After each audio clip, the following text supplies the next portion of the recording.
All right, welcome, guys. Thanks. Yeah, All thanks for right, having us. Jason and Shannon from Nino's. I guess we'll just run right into this thing. All right, Let's who do wants it. to start? Who wants to tell me where you guys came from? Ladies first.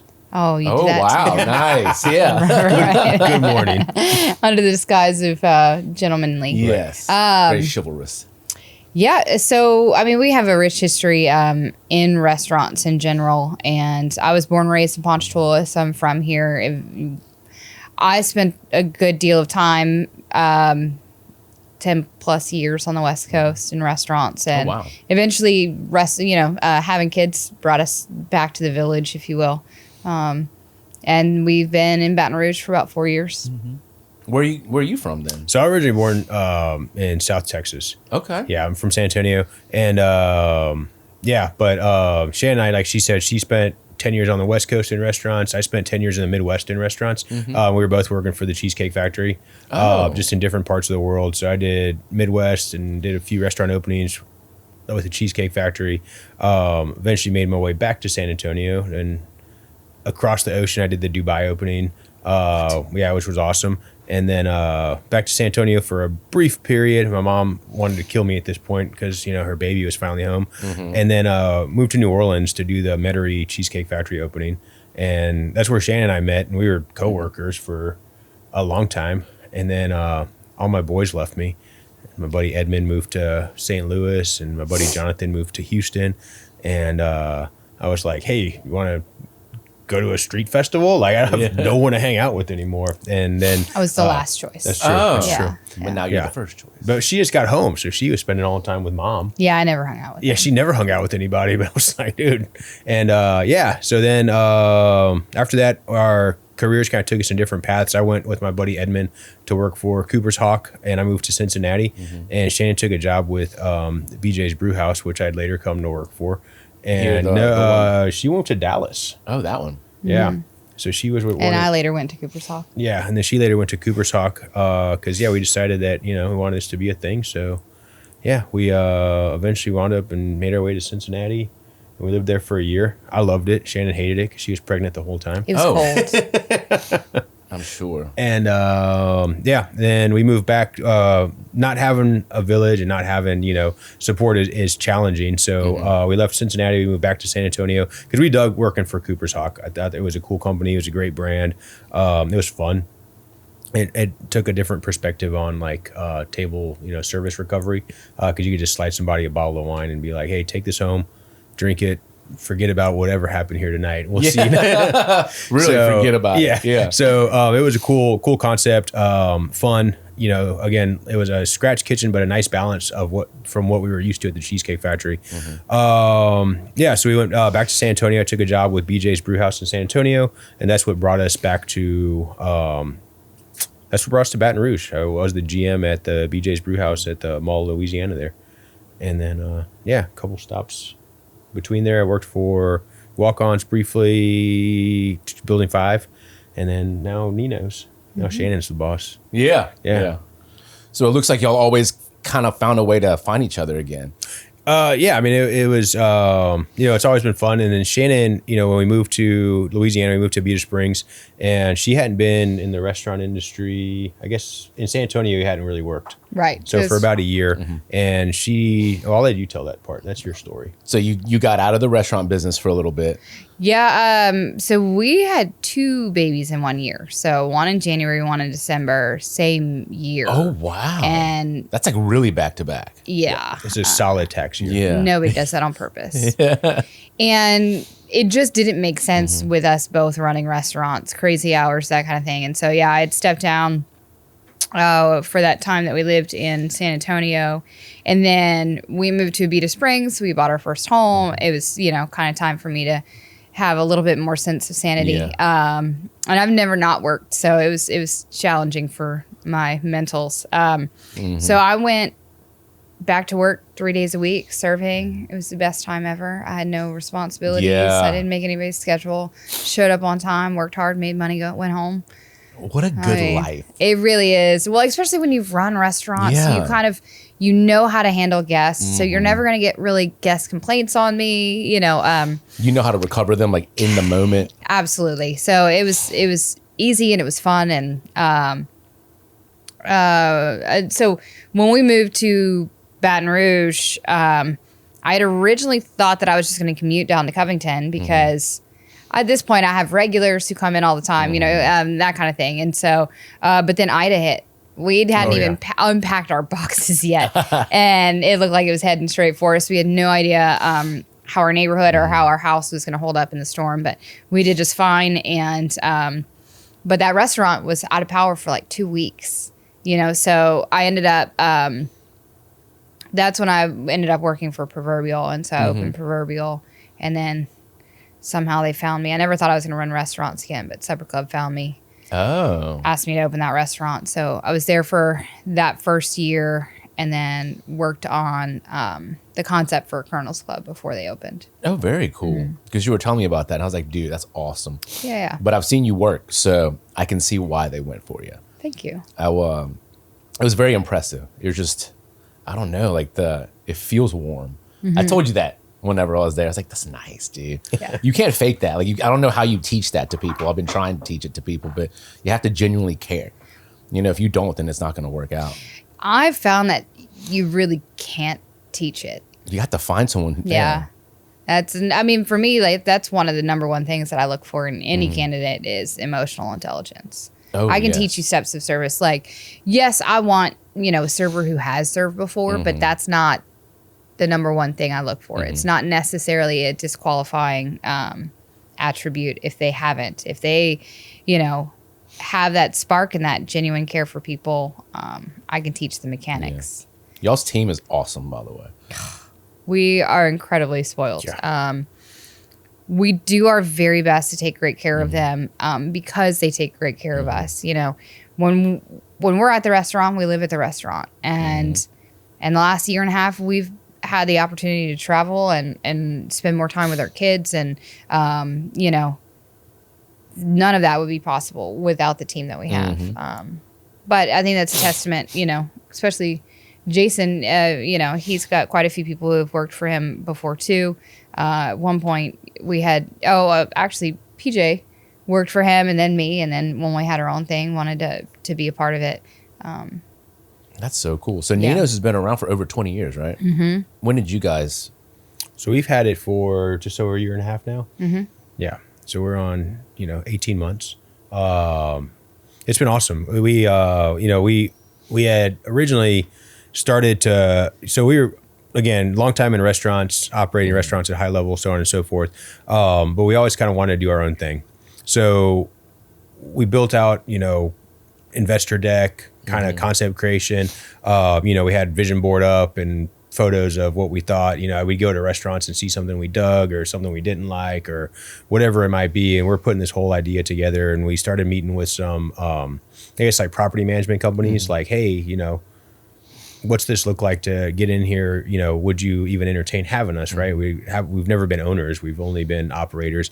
And we actually were really pleasantly surprised with the amount of like property managers or who are like, oh, so you actually know what you're doing. Yeah. Right. And so that was actually a big surprise because I guess a lot of people want to do restaurants. A lot of people who've never done restaurants want to do restaurants because they seem fun. They seem, they think it's easy. Yeah, they're social, right? And then you have so many home cooks now as well. So hey, I can take this and I can do this wherever. So we were actually pleasantly surprised with the amount of like property management teams or owners or developers, I guess is the right word, who were like, dude, we would love to have someone with your resume, y'all's resume. And so we found out kind of what that would look like financially. And we're like, okay, so now we need to start meeting with investors. So we put together our investor deck and we're kind of looking to start that process. And I'm not that guy. Like I don't like to ask for help, period, let alone for $1 million or $1.5 million, right? That's not how I'm built. Like it makes me insanely uncomfortable. But anyway, so we're like, we want to do this. Like we need to do this. So, we put it together. We're starting to get that ball rolling. And Shannon we're getting ready for bed. I pop out of the shower, getting ready to lay down. And she's like, hey, what restaurant is this? And she's looking at her phone and she reads this super convoluted description of a restaurant because nobody wants you to know what you're actually looking to purchase. And I said, sounds like Nino's, but no way.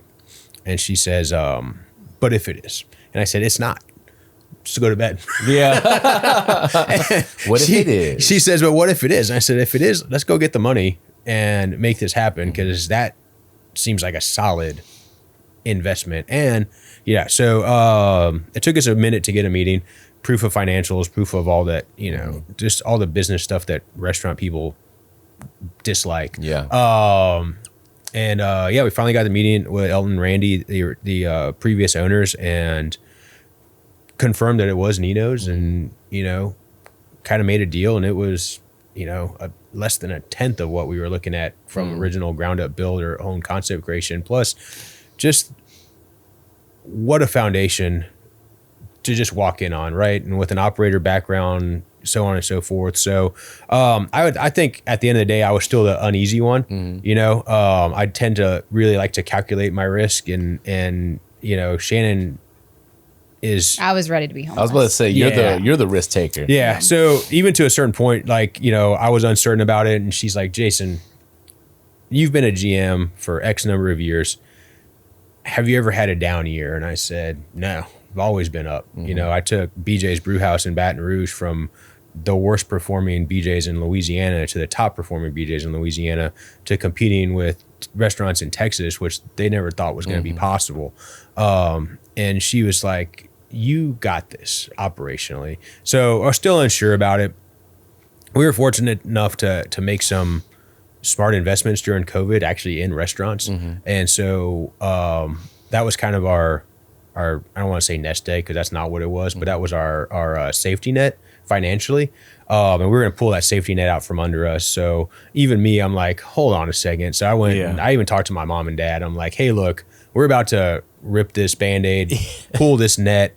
Like, if this doesn't go right, you know, they're like, dude, we got you. Like, but you got this. And my parents were super supportive, but it was really for me, like, again, like, I like to have all my boxes checked. Like, I am contingency upon contingency. Yeah, 100%. So, yeah, man, once kind of I was comfortable, because she was ready to go. She's like, let's go right now. And you need that though. Yeah. 100%. I know I need someone to push me. Like, just. Yeah. And so, yeah, we made the offer. Offer was accepted. We you know, it took maybe a month or so before we actually got keys and everything went through, and the whole. Yeah, probably. I don't know. I don't know. But yeah, man, we moved in July of 24. Yeah. Oh, wow. So, and it was an interesting transition, because Elton and Randy were trying to keep it, you know, really hush hush. For us, we didn't really care to keep it hush hush, but we understood that we had some, you know, NDAs and so on. So a lot of questions that we would ask were just like, you know, hey, JP, have you ever heard of Nino's? Yeah. Yeah, take the temperature. Take it, you know, just get a little temperature check. And honestly, like the most common response that we got was, man, that place is awesome. Love that food. I forgot it was even there.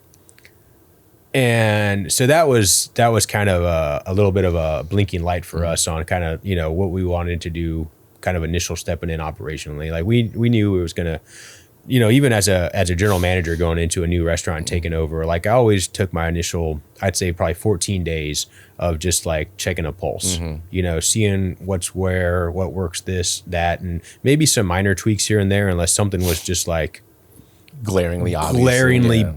You know, this is really bad for business. And so I think we kind of had that idea and that approach. Like we didn't want to go in and reinvent the wheel, because Nino's was rolling pretty solidly, you know. But we knew that operationally we could make some tweaks here and there that were going to help us be a little bit more successful, help the restaurant be more successful. And I think at the end of the day, kind of introduce some people to what Nino's does, which I think is incredibly special, especially nowadays where, you know, you don't get a lot of 100% scratch kitchens with, you know, a la minute pickups and so on and so forth. So it was, it was cool. I love it. I've already eaten there twice since I found out about it. And I only found out, well, not that I didn't find out about it. I didn't know it was like across the street from like Perkins Road. So we went to the LRA event, and then I can't remember who suggested. I was like, frick yeah, let's go, right? And then I GPS, I was like, it's across the street. Like I felt like an idiot. I was like, how did I not know? I go to that UPS all the time. Yeah. To like drop things off, and I never knew. Oh no, we got lost going there the first time we ate there. Yeah. Because we went as guests, obviously, before, we bought the spot or even considered it. We just wanted to have a date night. And we rolled in and, we're driving past this mural of the Rat Pack and we're like, this certainly has to be it, right? Like, There's definitely like a if you know, discreet nature of the place. I like that though. Like you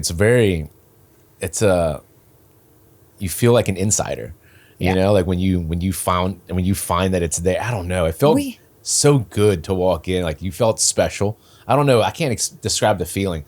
The first time I was already a little tipsy, so that was just fun meeting you guys and getting to hang out. So that was a completely different vibe.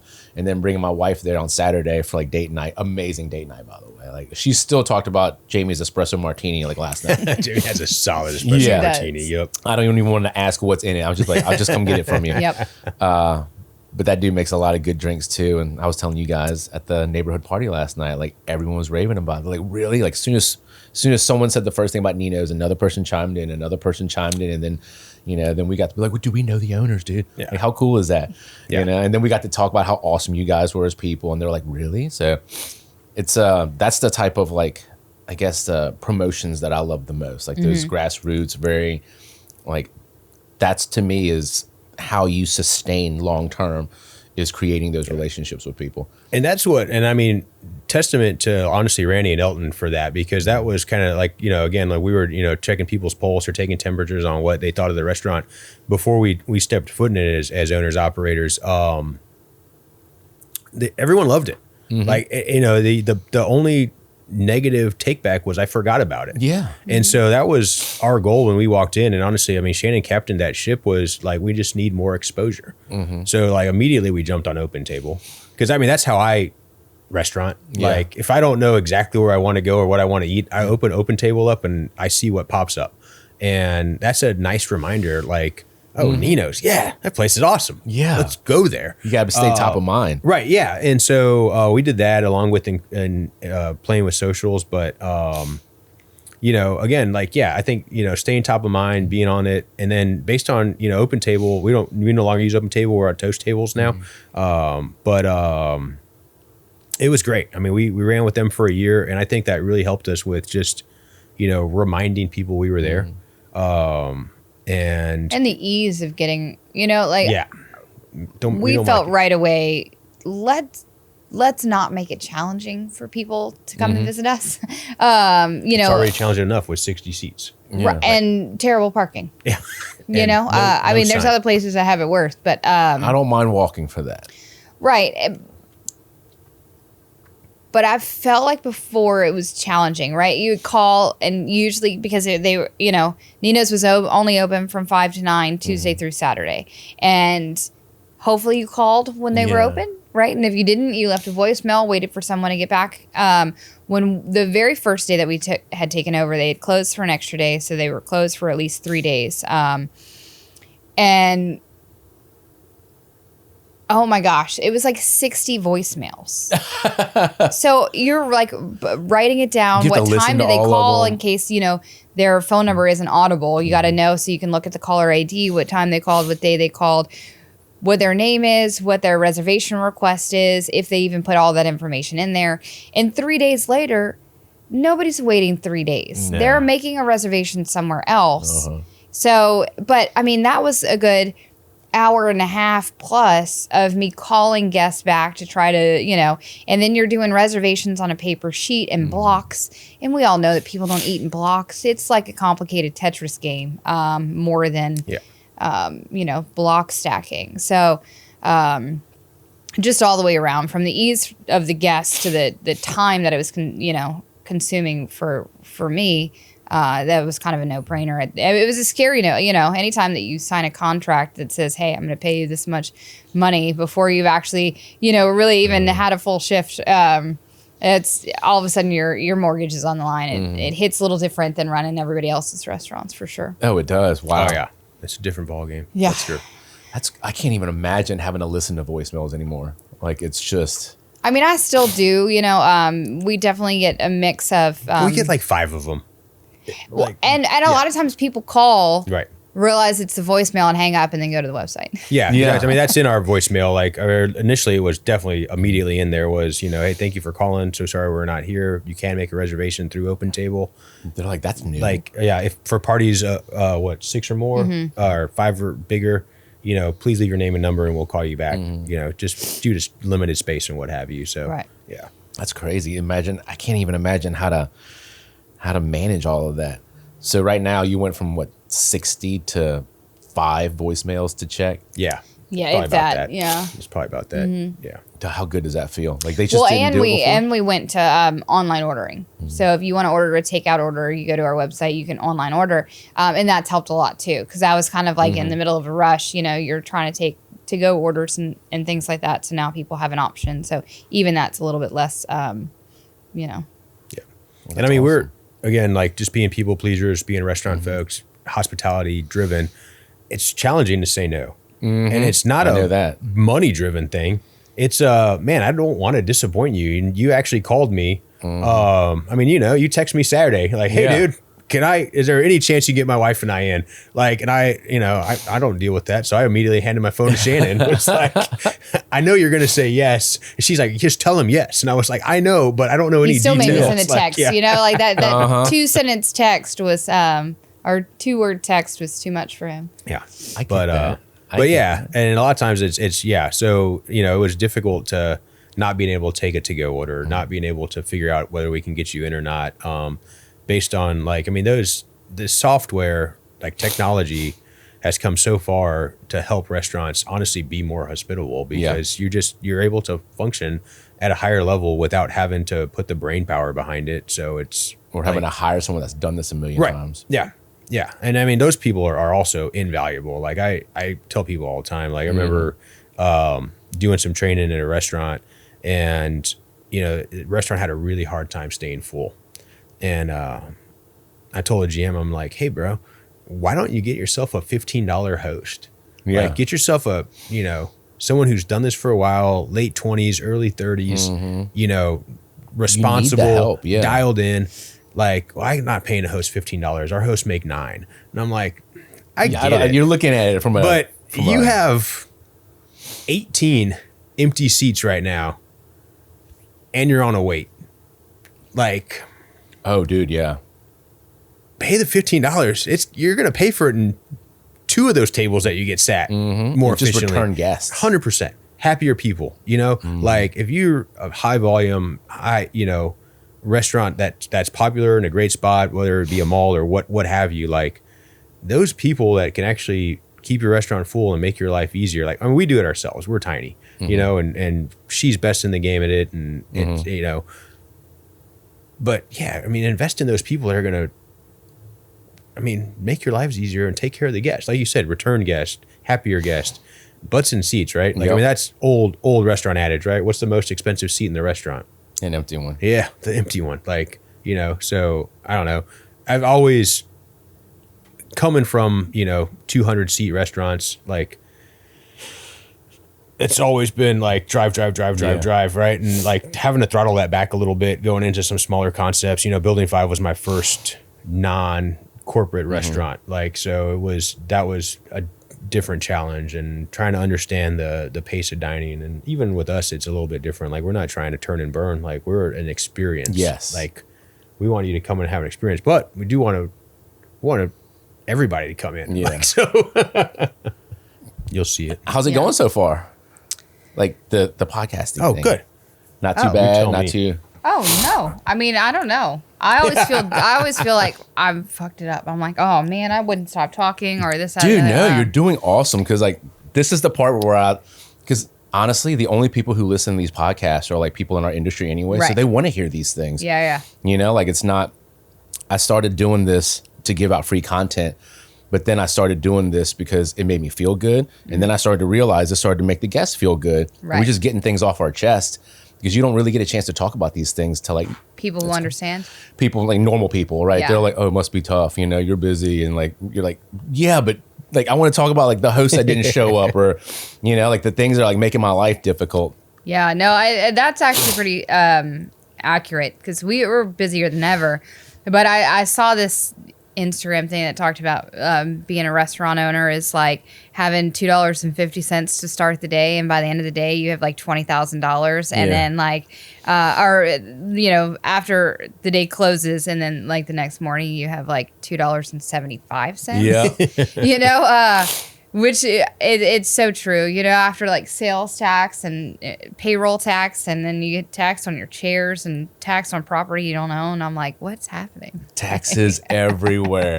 I paid taxes for my taxes. I was like, you're lucky if you make 10% now. It's wild, and you think you're doing great, and then all of a sudden, one of those people just see like, like the busy restaurant. They're like, you must be killing it. And you're like, I had a conversation this morning about why we don't have croissants on the menu because they're expensive right now. And I'm not going to charge you. It was like a ham and cheese sandwich too. I was like, I'm not going to charge you $15 for a ham and cheese sandwich. Like, that's not going to happen. Right. Because if I did, you'd yell at me. So I'm going to take it off and you're still going to yell at me. Yeah. Well, because you think that I'm trying to get it to be a millionaire on ham and cheese sandwiches. It's not going to happen. Yeah. And I think there's just smart moves from a restaurant. Like, we love Parmigiano Reggiano from Italy, imported. Tariffs made that go up I'm sure. significantly, right? So it was like, well, do we just go with domestic parm? And you try a domestic parm, and you're like, man, this is just not as good. So then you start playing with stuff, and you're like, all right, if I do 40% this and 60% of this one, are we there? Are we close? Yeah. How can I decrease the price without and that's gonna quality? Correct. And that helps with, cost and balance and all that kind of fun stuff. So, you hope that price comes back down, and you're just like, hey, let's just go back to 100% Parmigiano Reggiano. But like, truthfully, again, like you said, like, I don't want to, I don't want to charge you that much for your bread. Like, I like giving you free bread. Yeah. Yeah, we definitely dodged a bullet, at least with eggs. Bread's solid.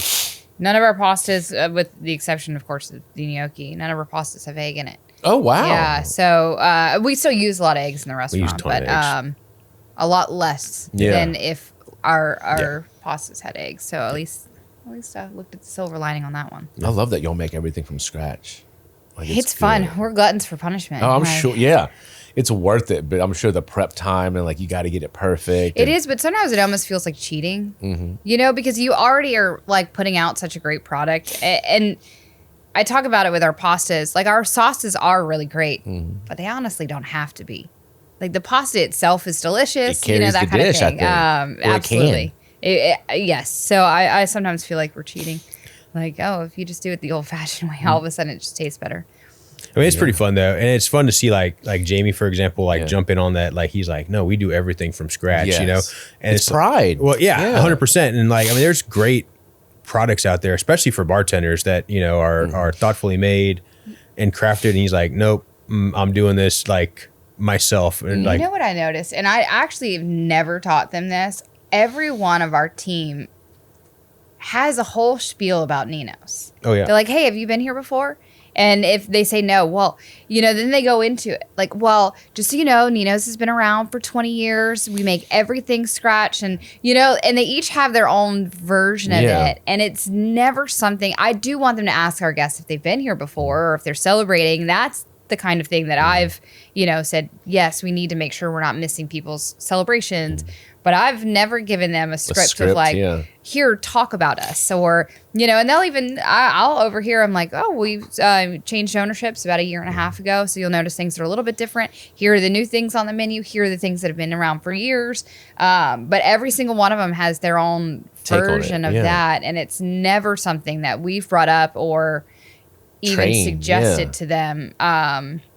That's very and in cool. fact, like, especially at the beginning, I almost didn't want people to know that ownership had changed because I wanted them to give us a shot and was afraid that, the old school Nino's folks wouldn't even give us a chance. But they've kind of taken it and they're proud of it. And that's what they want our guests to know. And that's been really cool. Like, I eavesdrop kind of on the things that they're saying. And they've given that a life of its own as far as what they're proud of and excited to tell the guest about if it's a first time guest. You have a server that took care of us, I think, a couple Wednesdays ago, and we just let her pick pick whatever you think we would like. We nailed it, every single one of them, except for that shank, which I came back on Saturday for.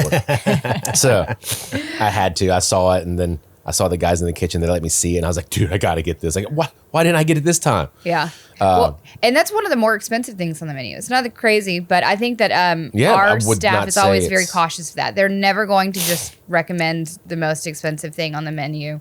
They're going to try to find out who you are and the kind of things that you like before just throwing expensive things at you. If you see that shank, it's worth every penny. I was sucking on the bone. It was disgusting. If you were watching me. I definitely wasn't, but I like to watch the first bite of things. That's how you know if everything's going well. Oh yeah.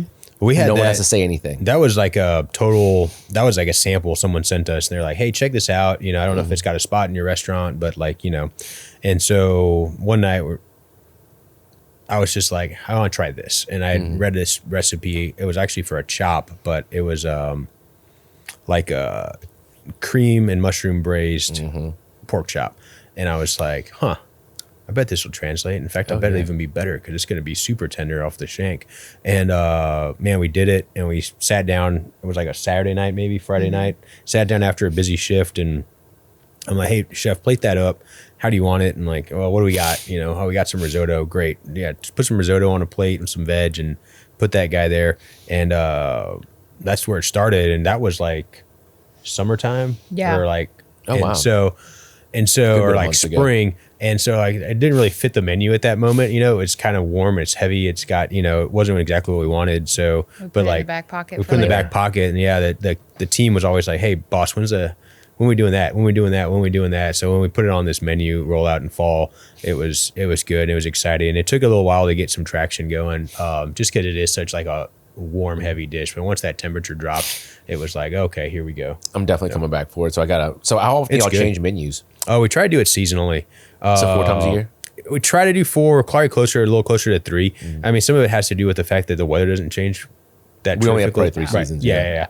So, that's where we're at. So, honestly, that's probably on the agenda for going into Christmas break is start deviating for spring. Because ideally, like, I'd love to roll out right after Mardi Gras, I think. So, get through that kind of Valentine's Day push and then, go into, we'll see. We said that last year and we just got smoked. So, yeah. That's, I'm looking at some new menu items now, and I want to go back to what you said about him whenever y'all were thinking about starting this for the first time, like as owners, about the fact that he could operate a store. Trent and I, that's my partner. If you come to the LRA Christmas party, he'll be there. But we were talking about today, like all the things that we're doing right and all the things that are like increasing the sales, you know, like it's December, you know what I mean? So like normally things drop off, but like we're watching things go up. But we're doing so many things right now that we're a lot more active in the community. So community is huge for us right now. We have 6-year-olds and 3-year-olds basically. So for the last 5 years or so, we kind of took a step back from the community, focused on families. But now you start to realize how important it is. You know, like these relationships that we're building now, amazing. Like it makes me feel good, you know, like, and I do things that make me feel good, you know.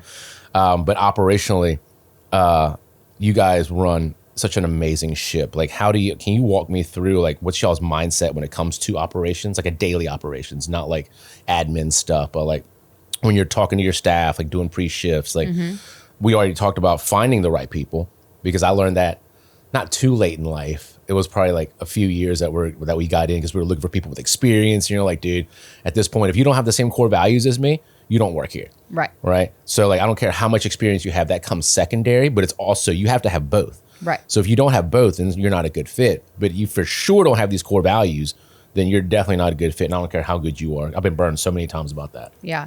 And I think that we're probably same and different as far as he's more the leadership in the back of the house, whereas for me, it's more front. And it's, so they'll listen to me say the same things over and over again, but no pressure, no diamonds. So what I mean by that is, if we're not pressuring ourselves to get better, if we're not constantly, looking for ways to tweak what we do or the words that we use, you'll never be a diamond. And so I tell them all the time, hey, don't think that I'm nitpicking you. understand that the best athletes in the world have coaches. And it's not because they're not the best athletes, but a coach sees an angle that an athlete is never able to. And so it's part of my job is to look and find ways to tweak things and make things better. So it may just be little things. So they hear me talk about on the regular, like, hey, don't ask somebody if they want another one. Ask them if they're ready for you to freshen up their glass of wine, or if they would like a fresh glass of wine with when their dinner comes out. Things like that go a long way as far as the guest perception of how they're ordering, and it's giving them permission. So, so much of what I try to teach them is seeing things from a guest perspective and a guest experience. And our job is not to curate that for them. I don't curate a vibe. I give people room to curate the vibe themselves. And for them, learning to read the room is huge. EQ, like you were talking about before. Absolutely. And then I talk about the freedom of discipline. When a server is dialed into the technical, it's kind of like a dancer. When you've done that dance so many times, you are no longer thinking about the next step. Yeah. And so when you're not thinking about the next step because it comes naturally to you, that's where the magic of connection begins, where you actually are free to be who you are and to connect with your guests because you're so disciplined on the steps of service and what, pre-prepping for your next entree. And it's no longer, oh shoot, let me worry about what I have to do next and where am I at, and that kind of thing, which really takes you away from making those personal connections with people. And so for me, it's constantly pressuring them to have that freedom of discipline because I know that their emotional intelligence is there, that their personalities are there, and that when our guests actually get to connect with them, they're going to love them, but it's also little things and understanding that when you do make a great connection with a guest and they don't eat their food, ask specific questions, because a lot of times I feel like guests are too nice almost, and they won't really communicate when something isn't right. If you've made that great connection with them, I don't want to hurt her feelings, that kind of thing. And so if they're not eating, hey, did you not care for it? Ask the direct question to make them more comfortable. Give being them the honest opportunity with to be you. like yes or no. Make it easy for them. Right. Which nowadays people are like, oh yeah, I loved it. I'm just on the shot. Oh, I've heard that recently a lot too. Yeah. I love that you said that about the connection thing. I used to think from a creativity side, if you nail the technicals, if you've got the reps in, if it's muscle memory, then you have the room and the freedom to be creative, because now your brain can think on that other side of things instead of thinking what's on the menu, or what's on this dish, or like where are the silverware, like it's crazy things. Yeah. But now I'm glad that you said the connection part, because you're absolutely correct about that. When you don't have to worry about anything else and you're just doing it and you're doing it like the right way every single time, you can make the connection. Right.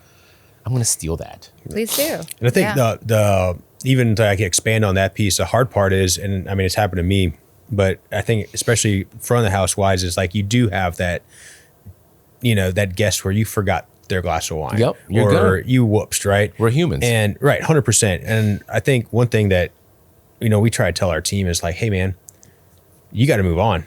Yeah. Like let Shannon know, right? And like let her go over there and do what Shannon does and make sure the guest feels like $100, $1 million, and you learn from it and move on. Yeah. Because if you it's 6:30 during service, right? And we got 2.5 hours left. If you're gonna hang on to this mistake that you made, you're gonna give bad experience to the rest of and you're people. not gonna be able to connect with them.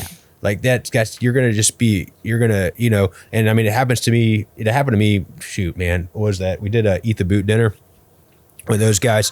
Ooh, and missed that and it was going swimmingly, and it was every course I would go out and talk about the thought process behind the dish and where we came up with it and where it came from, because we wanted to do a kind of a meet Nino's, but not from a standpoint of like, hey, we do Italian, from a standpoint of this is who we are as people. And so every dish had a little story behind it, and it was going amazingly. And the dish that we were mid-service, and like I'm like, hey man, get the potatoes, let's get them going. And at that point, we realized that our sous vide wasn't working. Oh, yeah, it was churning water, but it wasn't heating. So potatoes were just potatoes, and so we're like scrambling to fix this. In the meantime, we didn't fire the lamb. This course was just super clunky, and it was probably the course that we practiced the most. And it was actually the first meal that I ever cooked for Shannon. Was the thought process behind this course, right? So it was an important course to me emotionally. And so we send it out, and she's like, Shannon comes to the kitchen and she says, Jay, you gonna go talk about this? I was like, nope, not. I was so hot, and I was so angry, and I was so mad. And anyway, next course goes on, and went out great. And I had to, take a step back and kind of recenter myself a little bit, and like, you know what? These people are here for an experience, and you being mad at yourself and disappointed with yourself, and it's not doing anything for anybody in the building, including yourself. And so I walked out, and I, humbled myself a little bit. And I told them the story, just like, not that, but I was like, I was not going to come out here again after that last course, because I was and they were like, dude, it was great. I was like, okay, yes, it was good, but it wasn't what it was. It were supposed to be.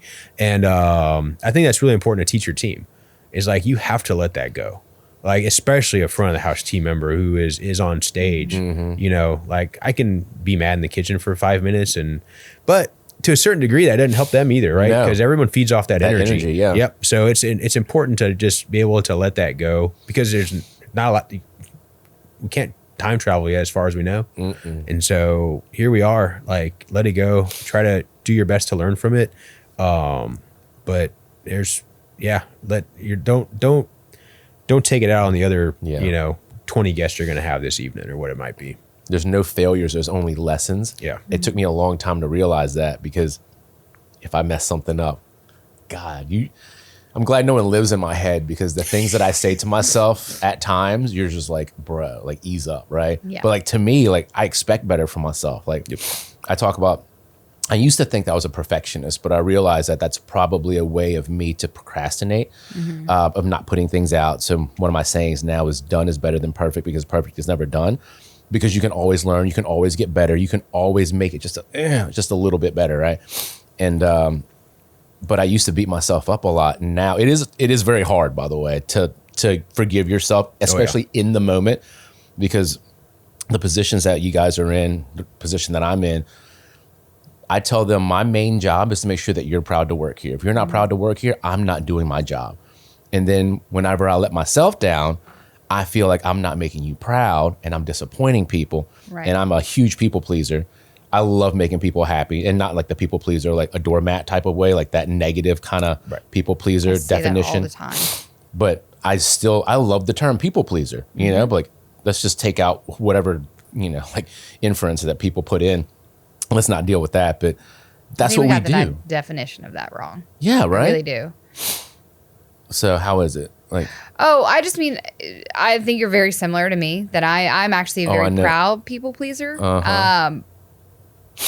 But I think somehow we've associated this like need for validation with people pleasing. But really, I have very healthy boundaries. I have no problem.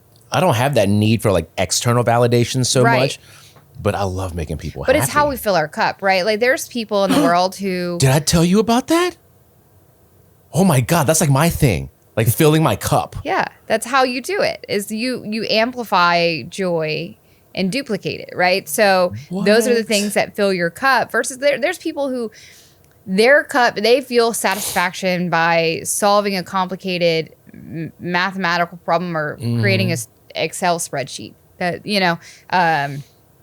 for me, it's people. Like, well, when I lived in California and I'd get homesick, I would go to the grocery store and find that like little old lady to help her get her groceries in the car. And it sounds more angelic than it is. Like, it's all selfishly driven, right? Like, you can help people and get something out of it. Right. And that's the kind of people that we are. So for me, I'm not going to base my value off of whether or not you're happy, but it does fill my cup when I can make that happen. No wonder we get along so well. Dang. Because like I use that analogy a lot because I used to be a battery. Like, I only have so much energy throughout the day, but now I look at it as a pitcher or a cup. I use those two words very interchangeably. I'm always saying you can't pour from an empty pitcher. So that's the first like statement that I started to remember. And then a buddy of mine said, well, you can fill other people's pitchers because yours is overflowing. Right. And then the next thing of that is, how do you fill your own? Because you can only keep pouring for so long. So the things that fill my cup are conversations like these, people like you guys, right? Like the same people who care about people and like that, just taking care of people, making people happy, making them be a little bit better every day, right? Those are the things that fill my cup. And when my cup is full, then I can help other people. Right. And then when you forget the ripple effect that we have, especially in the industry that we're in, we don't think about it because it's not a daily thing that comes back to you. But like people that I've worked with like 5 years ago, 10 years ago, they'll come back and be like, dude, thank you. And you're like, for what? Right. And they're like, dude, I didn't realize this, or I learned this. I didn't appreciate it when I had it. Now that I'm managing people, I understand. And you're like, bro, Yeah. I was teaching, not even teaching, whenever someone has a problem and I can see it on their face, I don't let it go. I mean, I'm not like, I don't keep at it, right? But I'm like, come on, let's go talk. Yeah. The first thing that people say is, it's fine, I'm good. And you're like, okay, it's not good because I can still see it. And then the more times I ask in different ways, the more you probably start to realize I'm not going to give up. But then also it kind of makes you feel like it's okay for you to talk about it. Right. And just helping one of my KMs like a month or so ago, she was like, I can't do things. Like, oh, my drive is gone. I was like what? And, she was like going for a walk, reading my Bible. And I was like, just do it for 5 minutes and then give yourself permission to stop. As long as you do it, you're the type of person that does it, right? Like reading your Bible for 5 minutes or reading it for an hour, you're still the person that reads a Bible, right? Right. So she told my other KM the 5 minute thing. And then I was meeting with the other one. He was like, dude, that 5 minute thing you told me was awesome. I was like, I didn't tell you that. Yeah. Right. And then come to find out he heard it from her. And then just to make, let her understand the impact of what we do as managers is you impacted his life and he's going to impact someone else's life because he used that rule to clean his house. So my joke to her was, so you helped him clean his house? She was like, I've never even been there. And I was like, but you told him, Right. So that's what I love most about what we do is you don't immediately see the impact, but when you do, it's like, bro, you're making the world a better place. Right. Like that's what I want to leave my kids, like a world that's awesome. It's awesome enough, but like it got kind of rough for a little bit, but now I feel like people are coming back to where we care about one another again. And, like we're doing the right things. I lost hope for a little bit in people. Like a few years ago, you're like, dude, is everybody crappy? Yeah. And they're not. They're out there, but there was a lot more crappy ones than good ones for a little bit. Yeah. And then now I feel like it's swinging back to where like the good people are shining through, where maybe people realize that you can't be that shitty anymore. Right. Yeah. I love that aspect of it from a guest. We talk about that a lot too, even with the food that you put forward or the service that you give somebody is like the impact that you have on somebody's, hour, day, week, month, year life. Don't underestimate that exactly in our industry. Like it is super important, right? And you also don't know what anybody's going through. So like, we talk about that a lot, especially during the holidays or specific holidays, right? Like Father's Day for a lot of people is a time to celebrate, but there are some people out there that I know that they don't have a dad and it's hard. And maybe they're a little bit of an, asshole in the restaurant. Yeah. How you have to understand. Yeah, you gotta, have a little bit of perspective. You don't know what people are going through or where they come from, but what you can do to impact their day solely rests on you. You can't control other people. You can't control them, but you can control yourself. Correct. And so make their day a little bit better, make their day a little bit brighter, or at least put the effort that you can look yourself in the mirror and say, man, I put my best foot forward today, like you said, to make this world a better place. Well, and as a server, it was one of my favorite things ever. Oh, yeah. Like when somebody walked in and A they were kind of challenge? crabby. Oh, yeah. Oh, yeah. I'm like, oh, That's I my got game. you. And yes. And then when they leave, they're having a great time and like thanking you and this, that, and the other. I will say that at Nino's we get that so much less because I think people are just really excited to be there. They're already in great moods when they come in, and we just happen to have like the nicest guest on the face of the planet. But other places that I've worked, more like high volume places, man, you get all kinds of people coming there for all kinds of different reasons. So, and even as a manager, there were times where like, give me your angriest, your most like out of pocket guests. If I can flip those around, then I feel like it's like, I feel like I'm winning. I'm like, okay, I changed it for you. And the wild thing is I will say, you know, Cheesecake Factory taught me this is, it's not enough to have a good meal and good service. No. That's not going to create a loyal guest. And oftentimes you create loyal guests from those moments. Like I still remember I had a guest in Washington State, and he was, so I was managing the restaurant, and this was, I mean, he had to have been at least 6'3". And I walked past him, and this dude just looked pissed. And I had no interaction with him previously, but he just looked mad. And like I stopped, and I'm like, sir, are you okay? Yeah. Like what? Like, you know, he didn't say anything. It was just a look on his face. And he was mad because he had a party of 5 with his kids. He had 3 kids. And, you know, it was an hour wait. And he teaches his kids to be patient and kind, and they waited patiently and kindly. And the people who had come in after them did not. Yeah. And they went and gave, you know, the 18-year-old hostess an earful, and, you know, so she seats them. Oh. Right? And so here he is trying to teach his kids the right way to go about life. And then right in front of him, someone gets rewarded for doing the opposite of, you know. And so, I mean, I just listened. Like, I didn't have kids yet, and I knew right away that he was absolutely right. Yep. I also knew why these 18-year-old girls like got these like rude people sat right away. I mean, I apologized. I listened to the man. I got his kids started with food right away. I made sure that the service was great. I didn't do anything over the top, you know, but I still remember he wrote like this big lengthy letter to corporate about his experience with me and in all the positive ways. And he said, hey, I wouldn't have approached me. That's how like he knew very well, he was giving me he was get the hell away from me energy. And he said, I will always go back because they realize and they take care of people, and not, you know, not in the way that it's ever going to be perfect, but they acknowledge when there's a misstep. They actually take accountability for what's going on. But I love a challenge. I really do. I tell my servers that if anyone looks pissed off at all, come get me. Yeah. I want that one.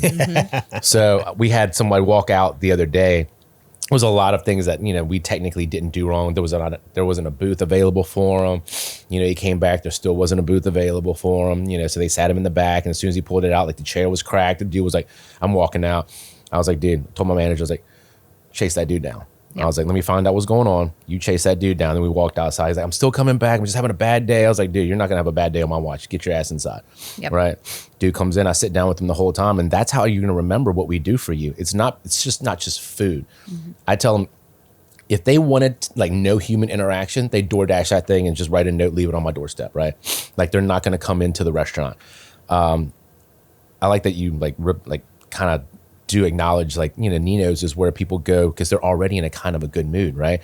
Like they're going to celebrate something that, you know, whether it be like celebrating with their significant other or just another person or just for the experience. But like in those larger places, that's where you find a lot more of those personalities. And like, I love seeing that because you're not going to be mad because I did something, right? Yeah. So it's always, you already know this, like once someone starts to yell at you, oh, I can take it now. Yeah. Like when I was younger, there's no way that I could handle that. But now I can take it. And while I'm taking it, I think about this like this image of an emotional tunnel, like a black tunnel. So like this dude's so mad right now. All he's doing is yelling, can't see the light. I just got to stay. I got to be there for you, right? Presence is everything. And then as you start to get less upset, as you start to release things off your chest, now I can start to say, you know, ask questions. Now I can get to the end. And then once you've gotten it all out, I go, this is how I'm going to make it right. Right. So then 9 times out of 10, probably 10 times out of 10, I'm sorry. Like, it's not even about you. I'm having a bad day. And you're like, that's okay. That's what we're here for, right? Like, we forgot that restaurants are places that people care about one another. And like, we're going to make you feel good no matter if we know you or not. Right. Like, the hospitality thing is just so cliche, but I think about it every day now because that's what we do. And people don't understand the true term of hospitality. It's not just like service, right? Service is just transactional. You want something, I bring it to you. Hospitality is how I make you feel when you leave. I already knew how you were going to say it. Like, you and we're. I know. We haven't had this conversation yet. Not at all. No, and I say it all the time. And that's actually one of the things that I ask in every single interview. If you were to define hospitality, what would that be for you? And I am looking for people who understand that it's how you make people feel. You know, you get all kinds of generic answers, but that's the one that tells me that there is some emotional intelligence there, that you understand that. It's fun. See, fills my cup, right? Yeah. I love conversations like this. And that's why I said I could talk forever about this. Yeah. It just makes me happy. Yeah. You know, and like, oh God, I guess we can switch off from that now. Cause like, I feel like we're just going to beat the hospitality horse here. But on the other side of hospitality is the food that you put out, right? Like the care that you put into it, the love that you put into it, that's also hospitality. So when you talk about hospitality to my staff, they assume it's only a front of the house concept, but I think it's an everybody concept. Like, are you prepped up for your station? Did you wipe your board clean, right? Is the plate messy? Is there shredded lettuce everywhere, right? All of those things show people that you care, which is also hospitality. And I was watching you in the kitchen, not like a creepy kind of way or anything, but I was watching you with your team, and like it's like an orchestra, right? Like it was just everyone's kind of flowing. Nobody was stressed out. I said that to my partner. I was like, bro, like those are the kitchens that I love to watch. Yeah. You know, the ones where every so often you'll have ones where, you know, like it's a bad shift and like shit hits the fan. Like I get those days, right? But whenever you're watching people talk to one another and they're just doing their thing, I have a saying. I know when things are about to go bad when it gets quiet. When it gets quiet, I'm like, all right, now I have to start talking. Right? I was like, all right, Jason, what are you doing right now, man? Like, I was like, I'm just washing my hands. I was like, I couldn't hear you. What are you doing? I'm just washing my hands. I'm like, perfect, cool. Right? Like just getting people out of their own heads because I know how I am whenever I get stressed out. And then the more you keep it to yourself, the worse it gets. But when you can say it out loud, bro, we got this, man. No big deal, right? What do you need? I'll bring it to you. Right? Just those little things because people, they don't want to ask for help anymore. I don't know if they think it's a sign of weakness or not. Yeah. Yeah, especially like back of the house, I think. And like I'm an acts of service kind of guy, right? Like that helps fill my cup. Like what can I do to help you out, right? Especially if I have time. Like if I'm in the weeds and I'm busy, like I'm gonna get my stuff done first. Yeah, but like a lot of times, especially with our team, like I'll walk in. I mean, Saturday is a great example. I'm like, or I guess it was Friday night. Like, you know, hey, what do we need? Yeah. You know, oh well, I'm good, boss. I got this whole list. I'm like, I get it, dude. But frankly, like helping you out makes me feel good, and I'm a little bored. Yeah. It's like, you do mushrooms for me, no problem, right? So, you know, bang out a couple 6 pans of mushrooms for you. All right, what's next? You know, and for a long time, I think, you know, especially again as I was GM transitioning to new jobs, so on and so forth, like everyone thought that, you know, a lot of people was like, oh man, he doesn't think I can do my job. Oh yeah. And I promise you, it's not that. Like I know you can do your job. Like, but like, how much more fun is it when you're set up, ready to rock and roll? You know, that level of stress is taken away. Now we're rolling. Now we're, you know, executing. And for me, I got a little something out of it. You know, I got to sharpen my knife skills a little bit. I got to, you know, do something for you that, whether you appreciate it or not, that's up to you, but I got mine. And so I think especially in the back of the house, there's so much, you know, self-doubt sometimes that like a lot of people are just like, oh man, he's questioning me, or like, you know, and I used to tell people all the time, like I don't necessarily bail at Nino's. Like we don't have the space for that. If I'm sliding in, it's because something happened or what have you. But you know, Cheesecake Factory, walk-ons, BJ's, like, man, like I know that, but I know you didn't need me to go drop those chicken tenders for you, but I also see you plating, you know, these 3 buffalo wings right now, and I know you're not going to be able to get to it for at least 2 minutes. And if I can get those down, the guest experience is better. You're less stressed out because I guarantee those tickets are just going to keep coming in. They're not going to stop. Right. And like, I know you can do your job, but can I save you 2 minutes? Can I save you 30 seconds? Can I, all that stuff matters. And like, we even talk about that in the front of the house, like when you're walking through and you're going to the kitchen and you see somebody, talking to a table and maybe they have a stack of dirty dishes in their hands. Can you grab it for them? Because you're going back anyway. And that, 15 seconds that you saved them or whatever it might be is exponential with the guest. And throughout the night, it just builds on itself. That's the nature of a really great operation, is when people understand that you're not asking for help because you need it. You're asking for help because you know that the execution, the timing is more perfect. Like, I know that you have time to get to that guest water before they're completely out. However, if I ask Sally to do it, while she's walking that way, she's going to get the water before it's halfway through, right? So did you need her to refill your waters for you? No. But if she does, the timing is perfect, right? And then that frees you up to do the same for your teammate, and forward, so absolutely. And I will say that we just do things very differently. I mean, even the way that, we pay is very different. And so everyone has equal stake in making sure that your experience is great. So it certainly leads itself to a more team-oriented dynamic. And yes, we're going to make sure that water is full and, that kind of thing. Yeah, but that was a question on like your Cheesecake Factory server certification is, did they ask for help? And it wasn't a negative thing. Yes. No. Like, if you asked for help, you got 2 points. If you didn't ask for help, you got 0. Yeah, and so even when I'm training, like that last day of training, for me, I want the trainee to take the lead and the trainer to be the shadow. And I tell them, you're not to ask your trainer for help. It is very easy for you to turn around and ask them for help because they're right next to you doing nothing or what appears to be doing nothing.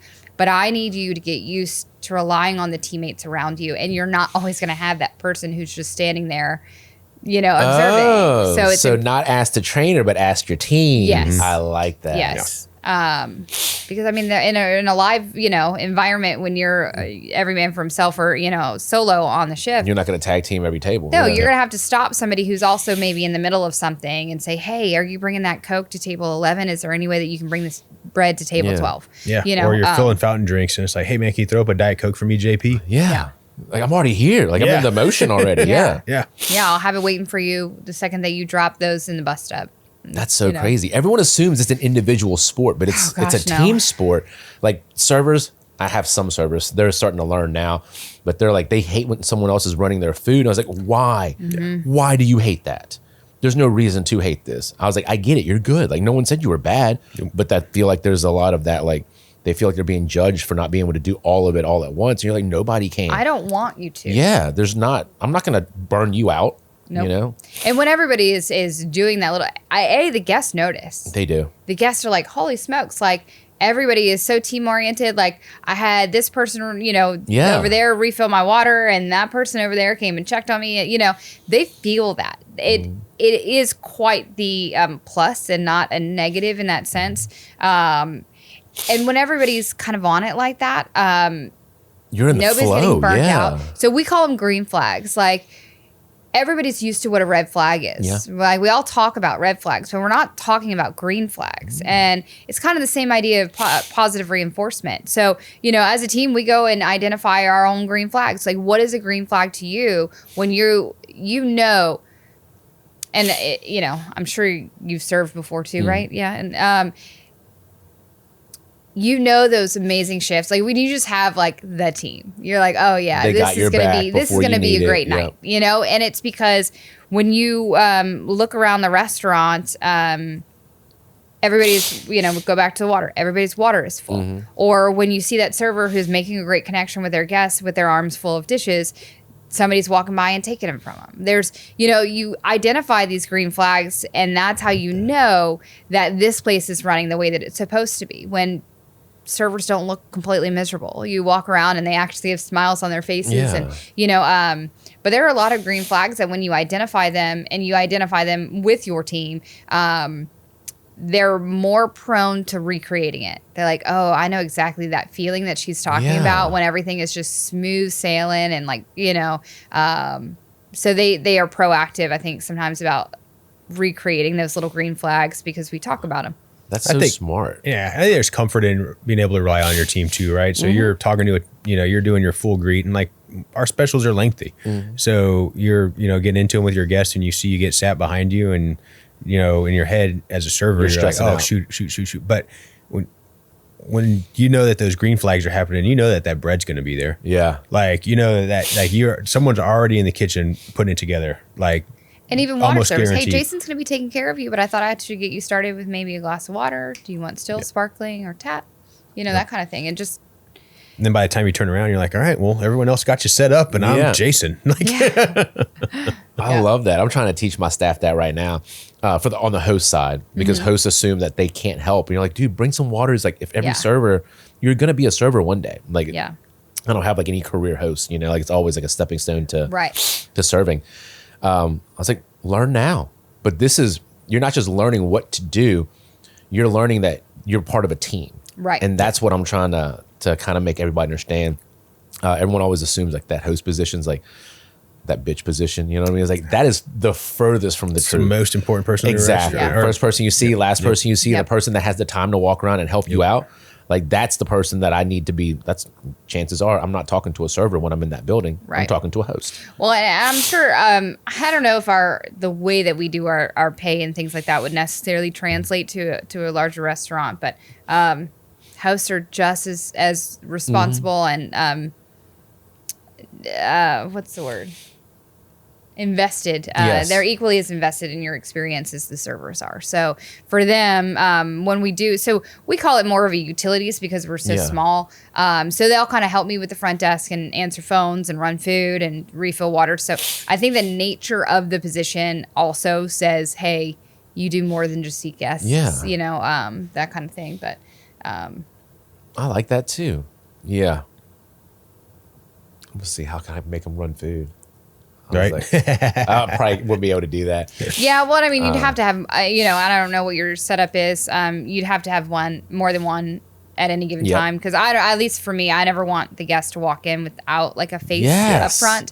And so that's your first idea of the place. Right. And so every now and then there won't be somebody and I'm, like waving like, hey, but it also is, I don't know, it's just different for us at this restaurant because it is such like a cozy feel. So as soon as you walk in, if you're, Yeah, but your big spots, I mean, we had that like at the Cheesecake Factory where we knew like, if I was on Expo and you see it coming, right, we're about to sell everything. Yeah. And it's like, radio Shannon, like, hey, Shan, send me all the hands. So-and-so, I need all the hands. Like, okay, great. I'll have the one positioned up front and send everybody else back there to get through the bottleneck. That's awesome. I've never worked at a place that big before. That we had to have walkie-talkies and stuff. God, it's awful. They're awful and great at the same time. It sounded cool as hell just now when you're like, dude, Shannon, I need help. Yeah, and you're like, dude, I got you. Right? You're trying to talk to a guest and you got people chirping in your ear, so you got to like take. I could see. Well, I also told like my team, like I really feel like a headset needs to be earned. Like you need to demonstrate that you can be in the right place at the right time because a headset makes you complacent. Because now you can manage from where you're more comfortable, right? So if you're comfortable on Expo, you're going to manage from Expo, regardless if that's where you're supposed to be at. If you're comfortable at the host stand and you have a headset on, you're going to manage at the host stand. Like that can sometimes be a crutch.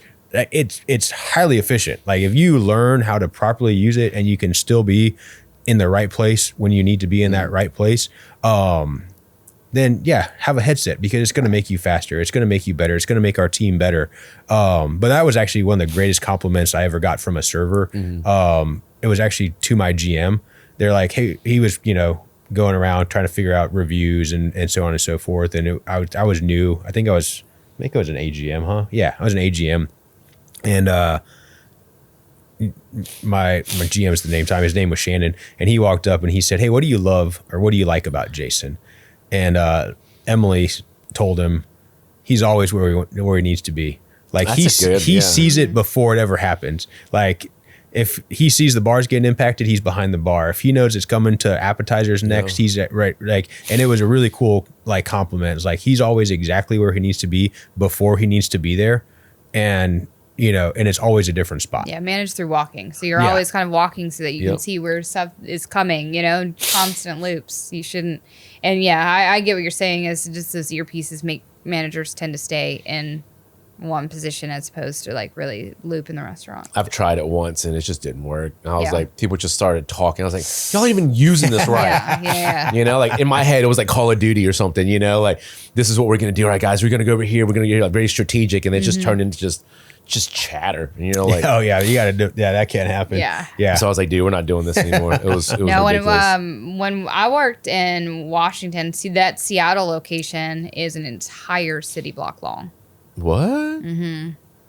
So you had to. That's huge. You see, I mean, like you're going to get something on the other side of a restaurant, you have to have that communication. Like even with 5 managers on the floor, there's, How many square feet was that building? Do you know?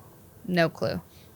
That's insane. Is it still busy now? Like, so that particular location is really subject to whatever is happening at the convention center, because if you look out of the front doors, you're looking at the convention center. So that was a hard one to manage because you had such highs and lows, and with you have 250 menu items that are made scratch. So one of the hardest things to do is, especially in that environment, managing a slow restaurant is 10 times harder than managing a busy one. And this was both. At the same time? Yeah. Well. Right. That's crazy. You're right. Oh, wow. I've never actually heard someone say that out loud. Managing a slow restaurant is harder than managing a busy. Because you're right. When it's busy, I don't know, everyone kicks into the next gear. But when it's slow, everyone drops down a gear. Well, product levels are easier, right? Because you're selling through it. So you're making everything as, whereas the second that you really get slow, if you're still buying at the same rate that you were buying when you were busy, all of your stuff is going to go bad. You're just bleeding money. Whereas, sales fixes everything. 100%. That's our next goal. Not goal, but our next direction. Do y'all know Patrick Foy? Mm-hmm. Patrick is our DO. And he's really good at driving sales, but that's like the one thing we haven't focused on since the entire time he's been here, because our foundation has to be strong before we bring in people. Like we know how to advertise, we know how to, use the right ads and like get people in the door. I've run through multiple cycles of this where we just bring in a bunch of people and then we run them off. Right. And that's way worse than not having any at all. So luckily right now we're at that stage where like beginning of the year, we can really start focusing on the sales part, which I'm so excited about. Yeah. Because managing the sales that you have kind of sucks. It's boring, right? It's just math. And it's like, I want to do the fun stuff. Right. Mm-hmm. So, but yeah, managing down is terrible, but managing up is so much fun. Oh yeah. Like new menu items, new experiences, new things that you can do, I've gotten to the point now where I'm letting the staff figure out what they want to do, as far as like theme nights or anything. Just I want you to have fun at work. Yeah. Like you don't have to come into work and be miserable. Like it's not one or the other. But especially if you have input, then like take it. Right. I heard one of my servers the other day. She's brought up this idea. I was like, dude, get with your GM, make it happen. She was like, but you're the owner. And I was like, yeah, but you work here. Like I'm not going to tell you what to do. Like I don't know what to do. Yeah. Right? I can tell you how to make the food. I can tell you how to run your loops. I can tell you all these things. I can manage the business. But you're managing these people that are coming in and out, and you're managing each other, if you think about it, and you're managing like your, I don't want to say like vibe, but like your happiness, right? Like you are in charge of this.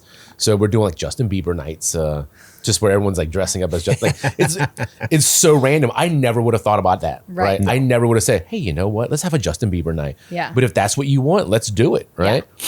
Anything to make it fun for you. And then if you're having fun, the guest is having fun, it just pays off in the long run. And that's what I'm really excited about. Like this upcoming year is going to be where we get to start doing the fun things again. Yeah. Last 6 months has been just building the right team, because I've been using the term protect the team lately. Bringing in people is easy, but leaving the wrong ones there is probably the worst thing that I could do. Yeah. So protecting the team to me means having those difficult conversations with people, having them move on when they need to, right? And in a timely manner. Right. By the time you realize like they're a toxic employee, it's probably too late. Right. Right? Because like no one's going to tell you until it's bad. You know, I used to think that, you know, like, oh, we just found out about it. We have time. You never have time. Yeah. By the time someone tells you, it's already like they've already lost. They're like, I'm quitting now. You know, like, why didn't you tell me like a month ago when this was a problem? And you're like, well, I'm telling you now. And you're like, oh man, like, right. It's all like, it's very reactive. So having to find the right people is it's the toughest part, I think, for me now. I have a lot of college students, like a lot of college age students. So they're still finding themselves. They don't know who they are yet. You know? Yeah. I think one thing, and I mean, kind of twofold, like you said, like encouraging like ownership or like you're like giving somebody the ability to like, hey, this is your restaurant, you know? I think even as like right now, like at Nino's, like there was a little bit of a bottleneck where we get bread and where we expo, and it was just like, it was positioned wrong. So like I kind of slid everything right? And like team walks into it and they're like, oh, okay, right? And shift goes through and I, you know, walk up and I'm like, hey, JP, what'd you think of where the bread station was positioned today? And, you know, I mean, if that's where you want it, that's fine. Yeah, right. Like you are the one who has to deal with it. You're the professional. Like I'm asking you right specifically, now. Like, how did it work? How did it function? Was your life harder? Was your life worse? Was it the same? And, you know, so-and-so's life was a little bit better, whatever it was. Like, And I feel like a lot of times our team, especially like you said, like that 20-year-old college student doesn't feel like they're empowered to make that decision or that call or even provide that feedback, you know? Like, yes, at the end of the day, like I'm the owner. Like if I say the bread station lives there, that's where it lives. Yeah, we understand. But I want what makes your life better and our restaurant, you know, function easier. You know, so I think given, like you said, like that empowerment to the team is so important. Like that's when you really start to give those, you know, high level shifts. And then, I had a second point that I wanted to make, but I totally forgot what it was. I'm going to go to you, Shannon. Dude, yep, your turn. Like, I like when, because y'all don't strike me as those types of owners, like my way or the highway. Like I tell people, we're always learning. Like if you're not learning, you don't care enough, right? So like there's always things that we can make better, but I'm very quick now to like tell people my opinion because if you're asking it, you're asking for a reason. Right. And you used to be like, oh yeah, it's fine. It's good. Like whatever you want.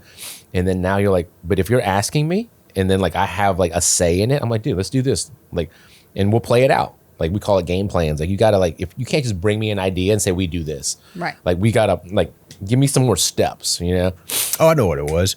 Speaking of like your team and building teams, like one of the first lessons that I learned getting promoted into management, my mentor at the time, Chris Peraldi, you know, taught me about just kind of building a core team, like a group of 6 like-minded individuals who you can say like, hey, and this is what we're going to focus on. And, you know, he called it like, you know, kind of tornadoing the restaurant. But like if that group is kind of just spinning, like it's going to suck everybody else into it. Huh? You're going to bring everybody into that, you know, that wind vortex or whatever it might be. But like, you can't do it by yourself. No. So like, if you're, you know, you decide that you want to change this thing and you try to go approach it solely, even as a manager, like I used to try to teach my managers that like, you can't do it by yourself, buddy. So there's no buy-in. Yeah. So number one, you got to get team A on it, right? You got to get your management team alongside with you, but you got to get a group, like your management team at any given time. You could have Cheesecake Factory. We had 12-person teams, you know,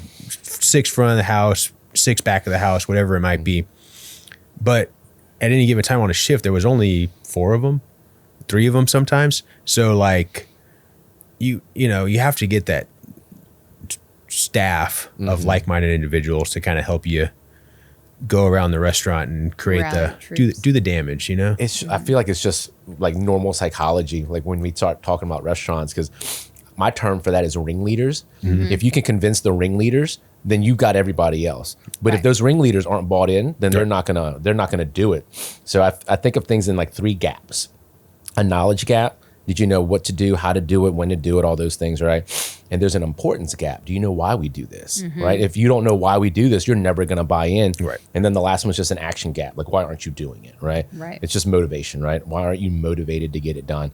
So if I can think of things in those 3 gaps, it's a lot easier to figure out where I can help people. Because those first 2, knowledge and importance, they're on me. Like, that's my job. If they don't get those, I didn't do my job. That action gap is something we can work on together. You were talking about moving the bread. My term for that is friction. The least amount of friction from point A to point B, the results will get there. But if I add a bunch of roadblocks or friction in the middle, it's never going to get there. Right? Like, if you make it hard for someone to do something, they're not going to do it. I know me.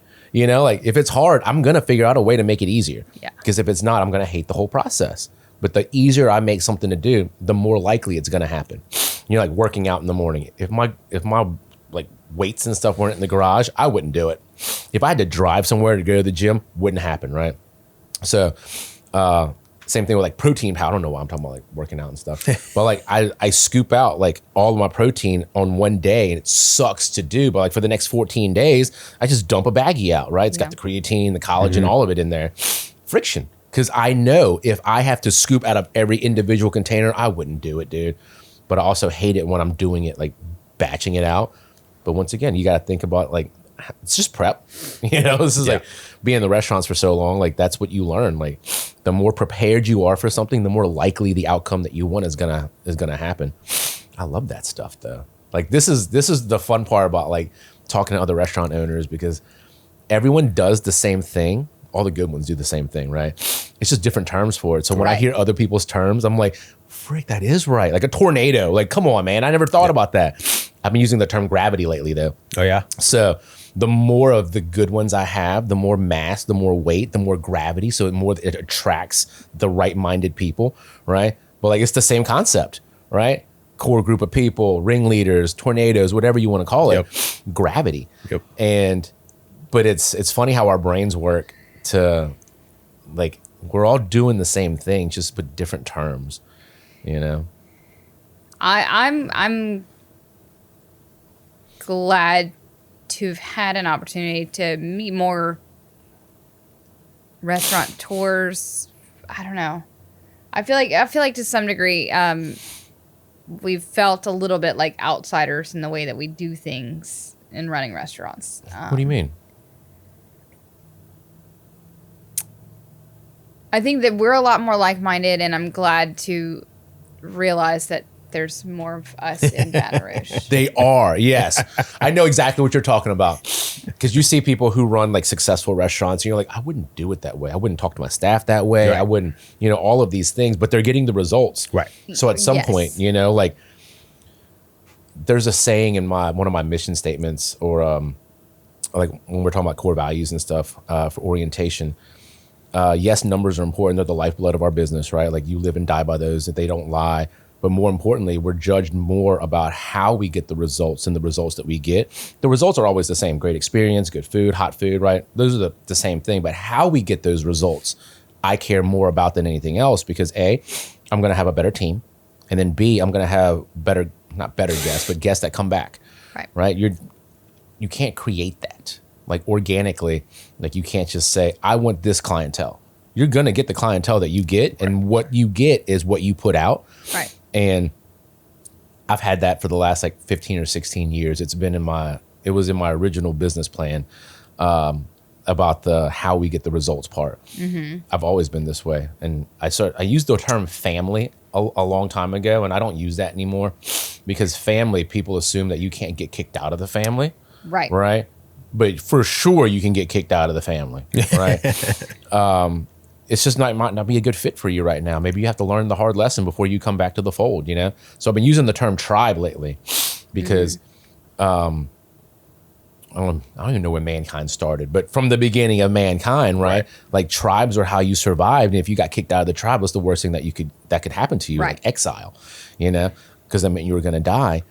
But there's so many different tribes out there. Like, you don't have to be a part of my tribe. Like, if you don't believe the same things that I believe in, maybe this is not the tribe for you, right? But it doesn't mean you're a bad person. Right. But everyone assumed that you have to be like everywhere, and you have to be everything to everybody. I don't know what it is, but I was like, bro, if you're not happy here, there's like a million other restaurants in this town that you can go work at that you might fit in a little bit better with, right? But here, if you don't think opening the doors for people is a big deal, bro, I don't know what else we got for you. Right. You know, like. Well, and it's funny because like I've given that advice to several, you know, we care very deeply for our team and we care about them as people. And so a lot of them are in college or doing other things that, you know, are more of their lifelong goals. And so the advice that I give all of them, I was like, treat an interview as if it's a relationship. Yes. Right? I call it dating because everyone can relate. Yes. Yeah. Don't BS. Tell them exactly who you are. Tell them how you work and what motivates you. And if they reject you, great. Because at the end of the day, if you tell them what they want to hear and they hire you, you're going to be miserable. They're going to be miserable. Yeah. Everybody has now wasted their time. Find the spot that's perfect for you and who you actually are. Just be honest. I love that. Yeah. I've been saying that for a while, which is a reason why these podcasts started.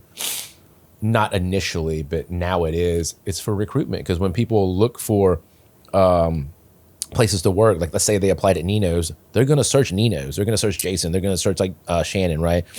And the more content you have out there, the more they're going to like, I want to be here. Like my last 2 managers did that to me. And I didn't realize that a byproduct of this was recruitment. Nice. Right. You know, like they want to see who they're working for. Now they want to work for a person like this. Right. Which is why I also put out those videos of me drinking too.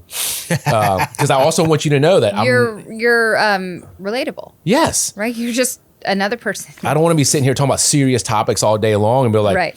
I want you to know like there's a full spectrum of JP, you know, like I don't have to be like just this like, you know, this person that runs restaurants and businesses. Like I want to be the guy that you can relate to, that you can have fun with, right. You know, who's going to care about you, but also the kind of guy that's going to kick you out if you don't belong. Right. You know, like I have to be that person now. And it goes against my entire personality growing up, you know, people pleasing, right?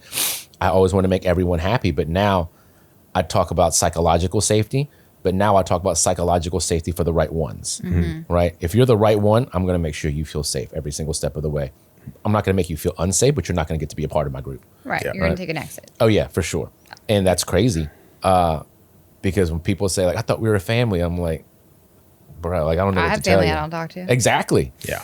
You know? I used to, you know, pull, you know, somebody who's, again, like you said, just not doing the right things or not doing things the way that, like, we want it to be done. And, you know, hey, man, let's go talk.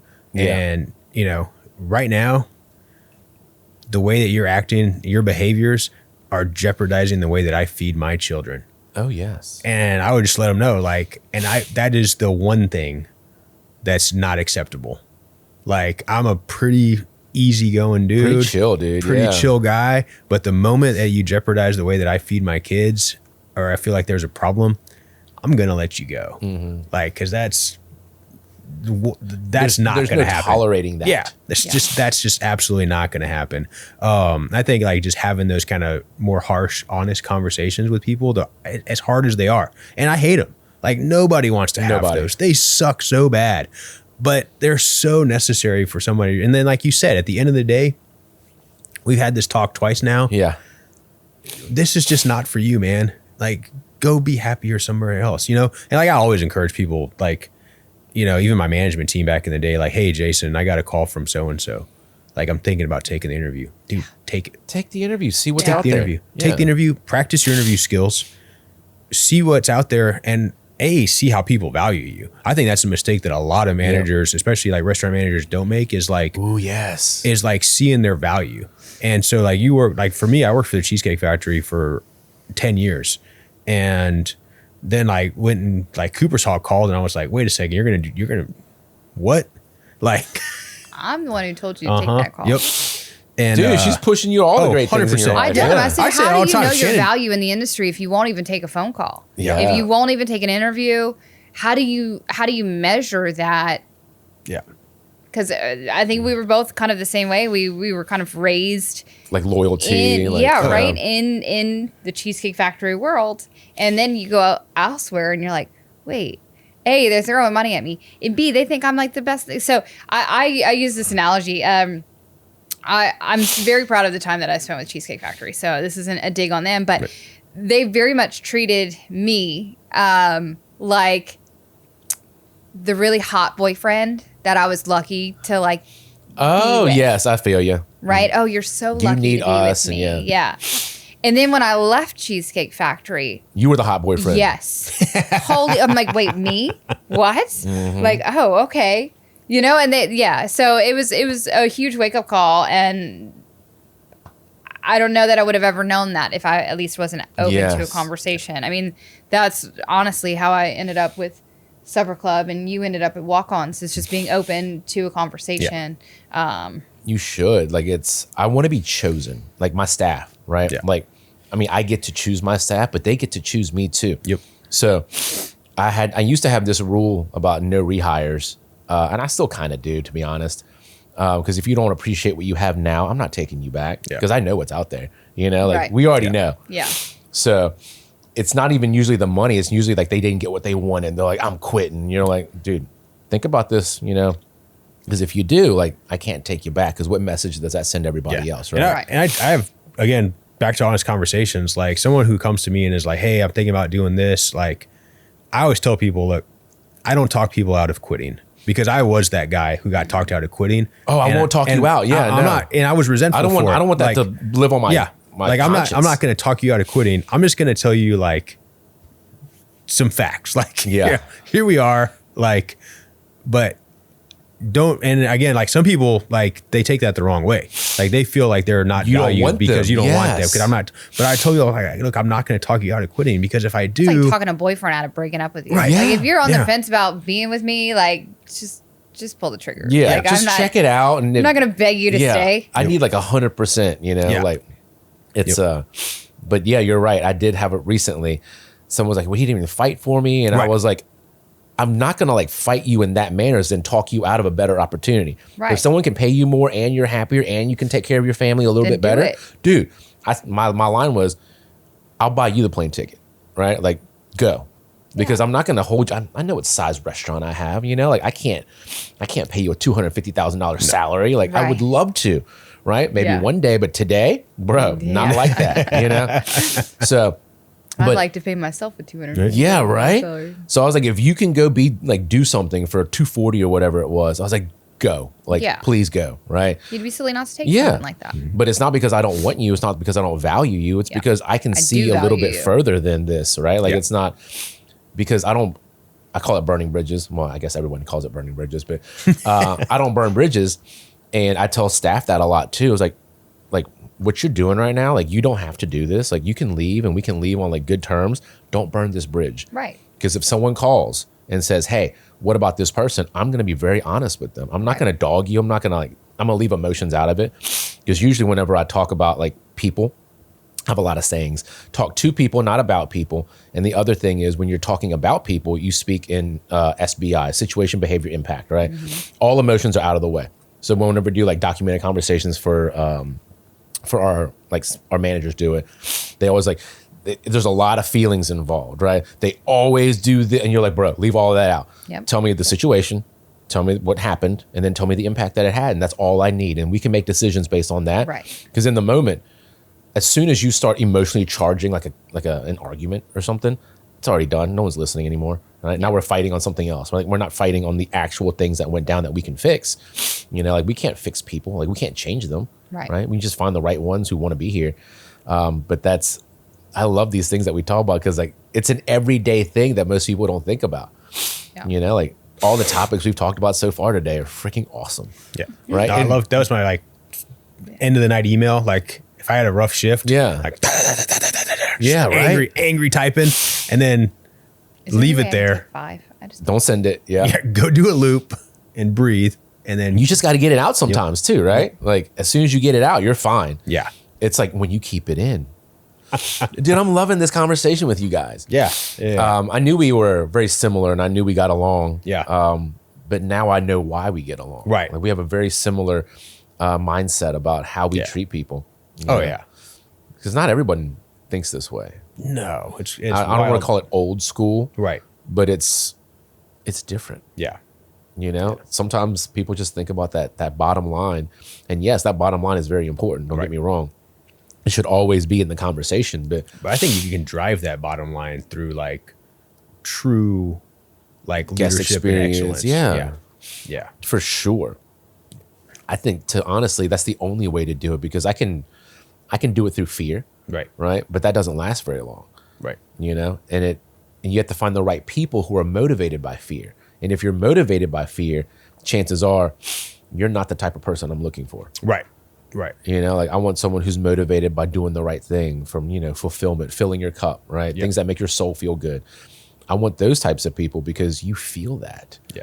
You can feel someone who's just reading the specials. They're very robotic. They're hitting all the steps of service, but they don't feel it. Right. You know, I think about that all the time, because both things work. Right. You know, so it's not like what works and what doesn't work. It's what do I want? Like what impact do I want to leave? And that's crazy, man. Yeah, I always thought about like, you know, people would ask me like, what impact do you want to like have as a general manager, right? And I was just used to say like, I want to develop like a badass team of general managers. Like I want, you know, later on the line. You're not afraid about being replaced. At general, at you know, the GM conference, you know, the 6 general managers that are standing up there, like 4 of them came under like, you know, the Shanahan tree, if you will, like in the NFL, you know what I mean? Like, like I don't know what the Shanahan tree is. Shanahan, like Kyle Shanahan's like one of the like head coaches. And like now there's like 3 head coaches in the NFL that like were assistant coaches under him. And so like, so that kind of like that same concept, like, you know, the Jason tree, like those guys came developing up under other head coaches. Yep. And so like I thought that was always like a cool, like that's what I was like wanted to do, is cool like image to have, like a metaphor. I don't even know what you would call it. Right. But that is cool. Yeah, you're right. Like just having like some, you know, badass guys. I always tell people that too, like especially back at the house, like, oh dude, cooks want to work for badasses. Yes. Like they want, you know, like I always say, like, to be respected in the kitchen, it's easy. You gotta be better than everybody, work hard than everybody, behave in a way they can't talk shit about you. Right. If you do those 3 things, bro, it doesn't matter like color of your skin, religion, anything. Oh, I love it. Oh, so we're talking about the Shanahan tree. We were talking about like just developing good leaders and good people. For me, like as well, not necessarily at Nino's anymore, but when I was a GM, like my goal was to develop other great GMs and just, you know, developing people to be the best version of yourself. Because we were talking about, you know, just the like-mindedness, like kind of like what you alluded to, kind of finding that mutual, like how we like to run, how we like to treat people, how we like to, you know, what excellence looks like, but what, you know, you can get excellence through multiple means, but, you know, how do you achieve those things? He hit me with a sports analogy, and I'm not a sports person. Yeah. It lost. I was like, right over, bro. Yeah, so Kyle Shanahan is the head coach for the 49ers, and under him has come the head coach for, who do we got? Like Buffalo, Chicago. So he's got these, you know, programs and these head coaches that are kicking butt. Like, that's what I always wanted to see myself as a GM. I like that. And I said, like, you don't mind being replaced. Right. Like, I want to be replaced. 100%. Like, I want someone to take what I have so I can do something different, so I can do something bigger, more, whatever it is, right? Because that's how you that's the only way an organization can grow.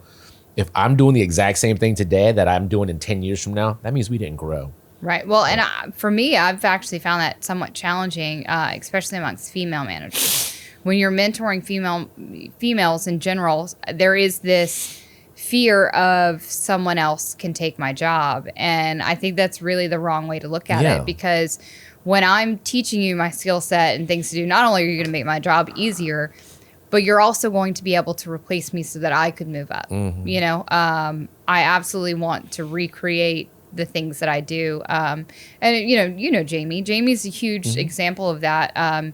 He's always looking for responsibility. He's always looking to take on what's next. And so I try to give him that. You know, he's so good at what he does. He's very creative. Yes. But managing people is different. And managing people is challenging. And so different beast altogether. I thought it was really sweet the other day. I wasn't there for lunch, and I come in and he's like, I used one of your manager advices. And I'm like, what? There was somebody who is very reliable and is not typically late for work, and they were late. And so instead of like a normal, where the hell are you kind of text, it's, hey, are you okay? Yep. Like, understand that there may be something going on, especially if it's somebody who shows up regularly on time and all of a sudden they don't and you didn't get a phone call. First, seek to understand. What are they going through? Is there something that happened? You know, that kind of thing. Show compassion and hospitality, because hospitality, like you said, isn't just for our guests. It is for our team, our vendors, everyone, you know. And I wanted to share, I thought, and I wish that I could take credit for the idea. I actually heard it off of a podcast. So one of the things that I do in my interview process is that I ask them, what is one indulgence that you would not want to live without that typically costs under $20?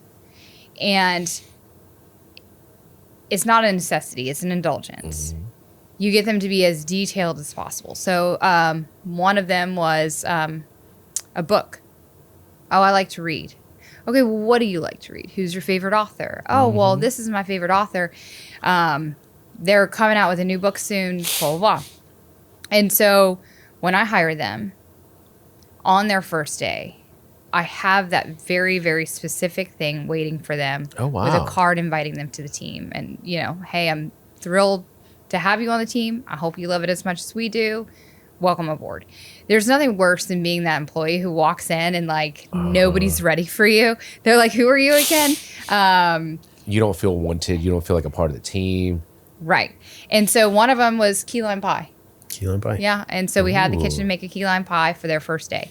One of them was a specific flavor of ice cream. So I feel like we had to go to a couple stores for that one, but we got that very specific brand and flavor of ice cream. It says, hey, I'm listening. I heard what you said.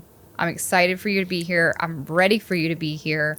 And it starts that ball of hospitality from the very beginning. Sets that expectation too. Yes. And again, this wasn't my idea. I heard it from a podcast, and it works. And it like really does set the tone for their time with you. It's like, hey, this is how we do things. This is how we are going to treat you.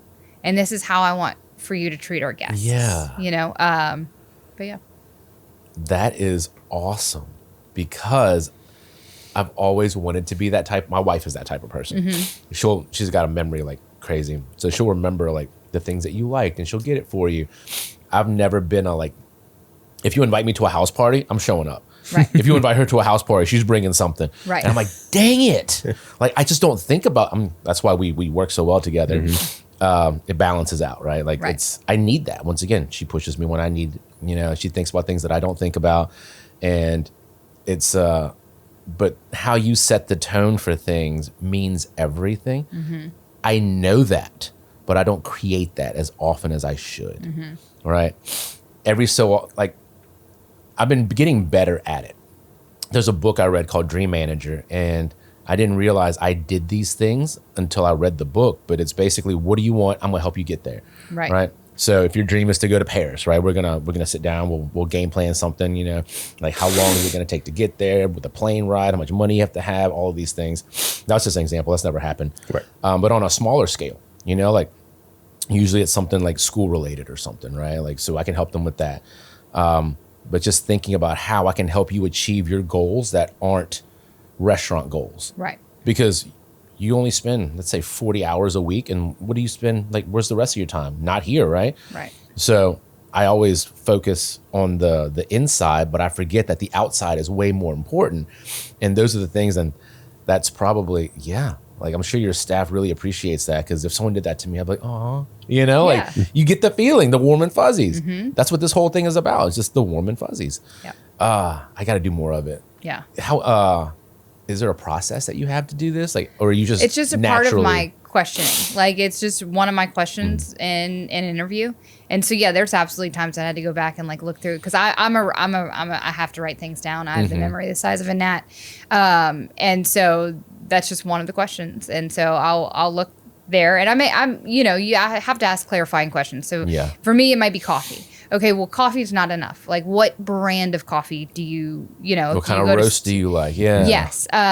Do you make it at home, or do you only go to Starbucks? And what is your favorite coffee drink at Starbucks, if that's it? Yeah. Do you get one shot or two? It can't be a generic answer. It won't have the same impact if it's generic. Right.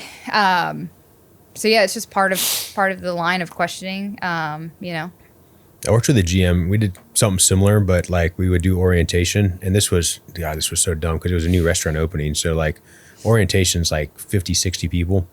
And I'm his AGM. So like, he's like, hey man, get a clipboard. I need you to take notes. And like, I have the worst writing ever. It's true. And, and so I'm like, okay, cool. He's like, yeah. So, start writing everybody's name down.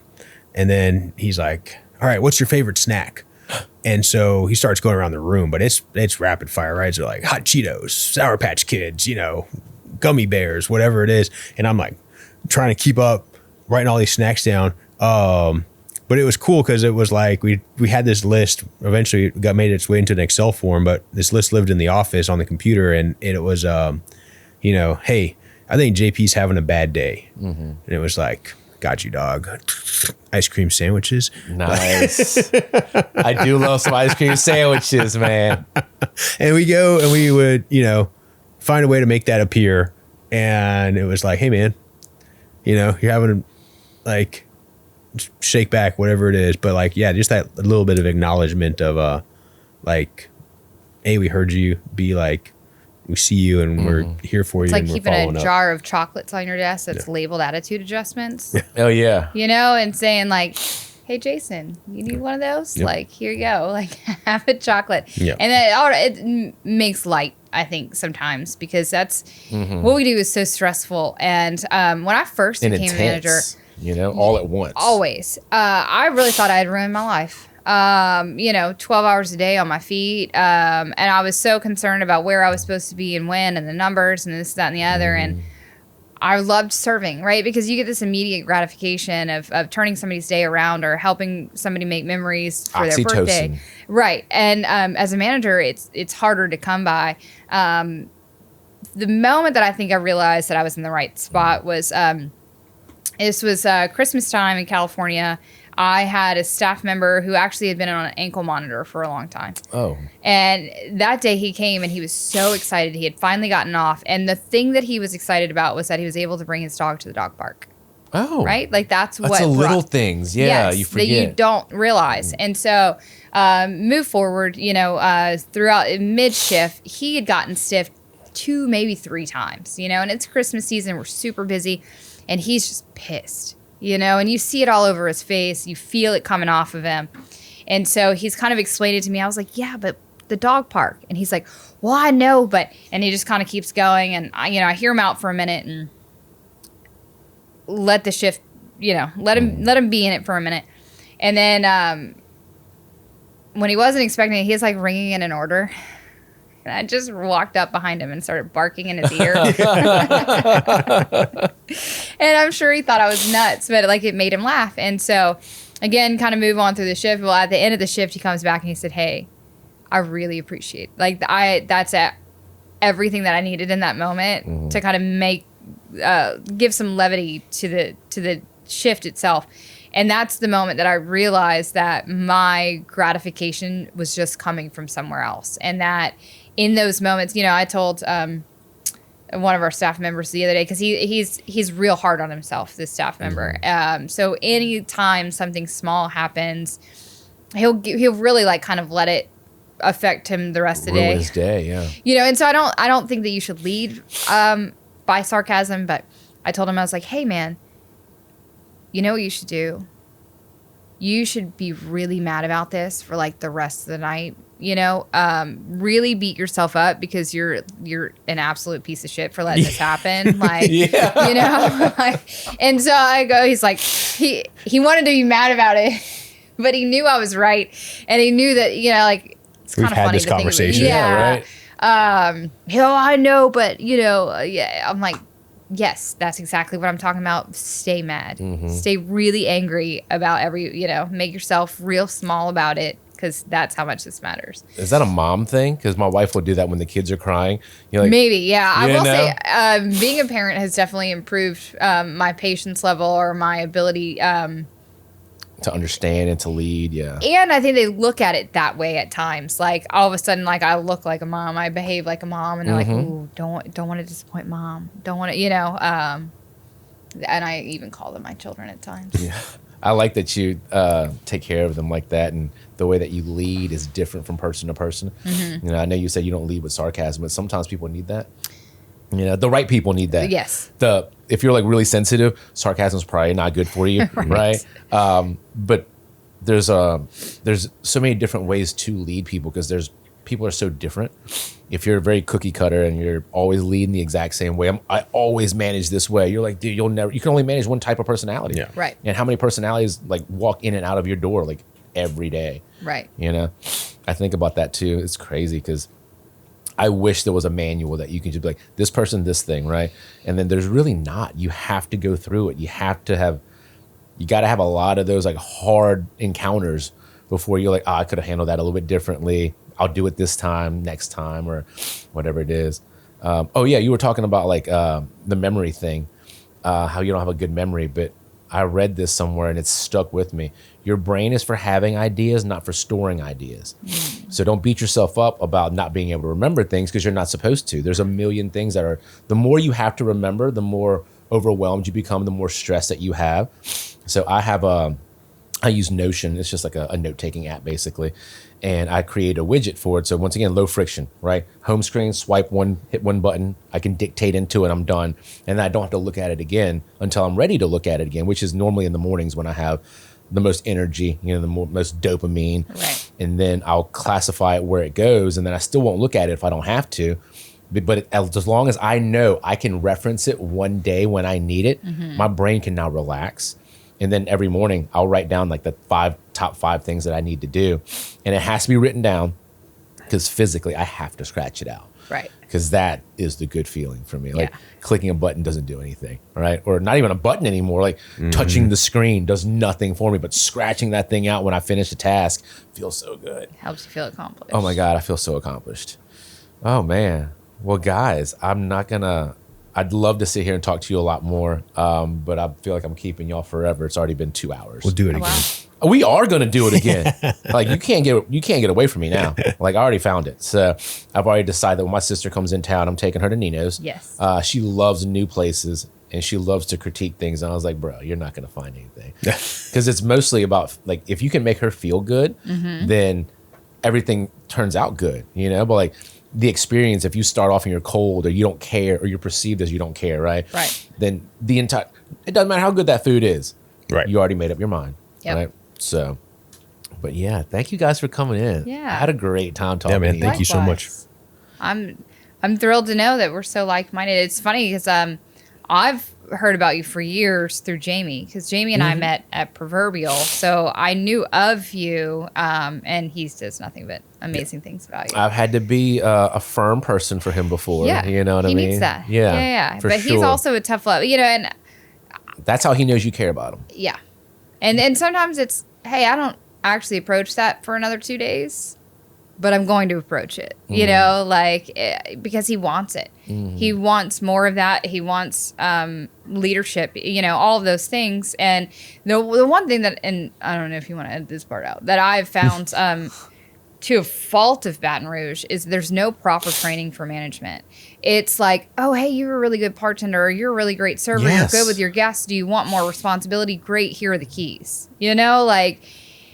I feel like management is set up for failure in this kind of more small town feeling of restaurants. Like Jason comes home one day and he's like livid.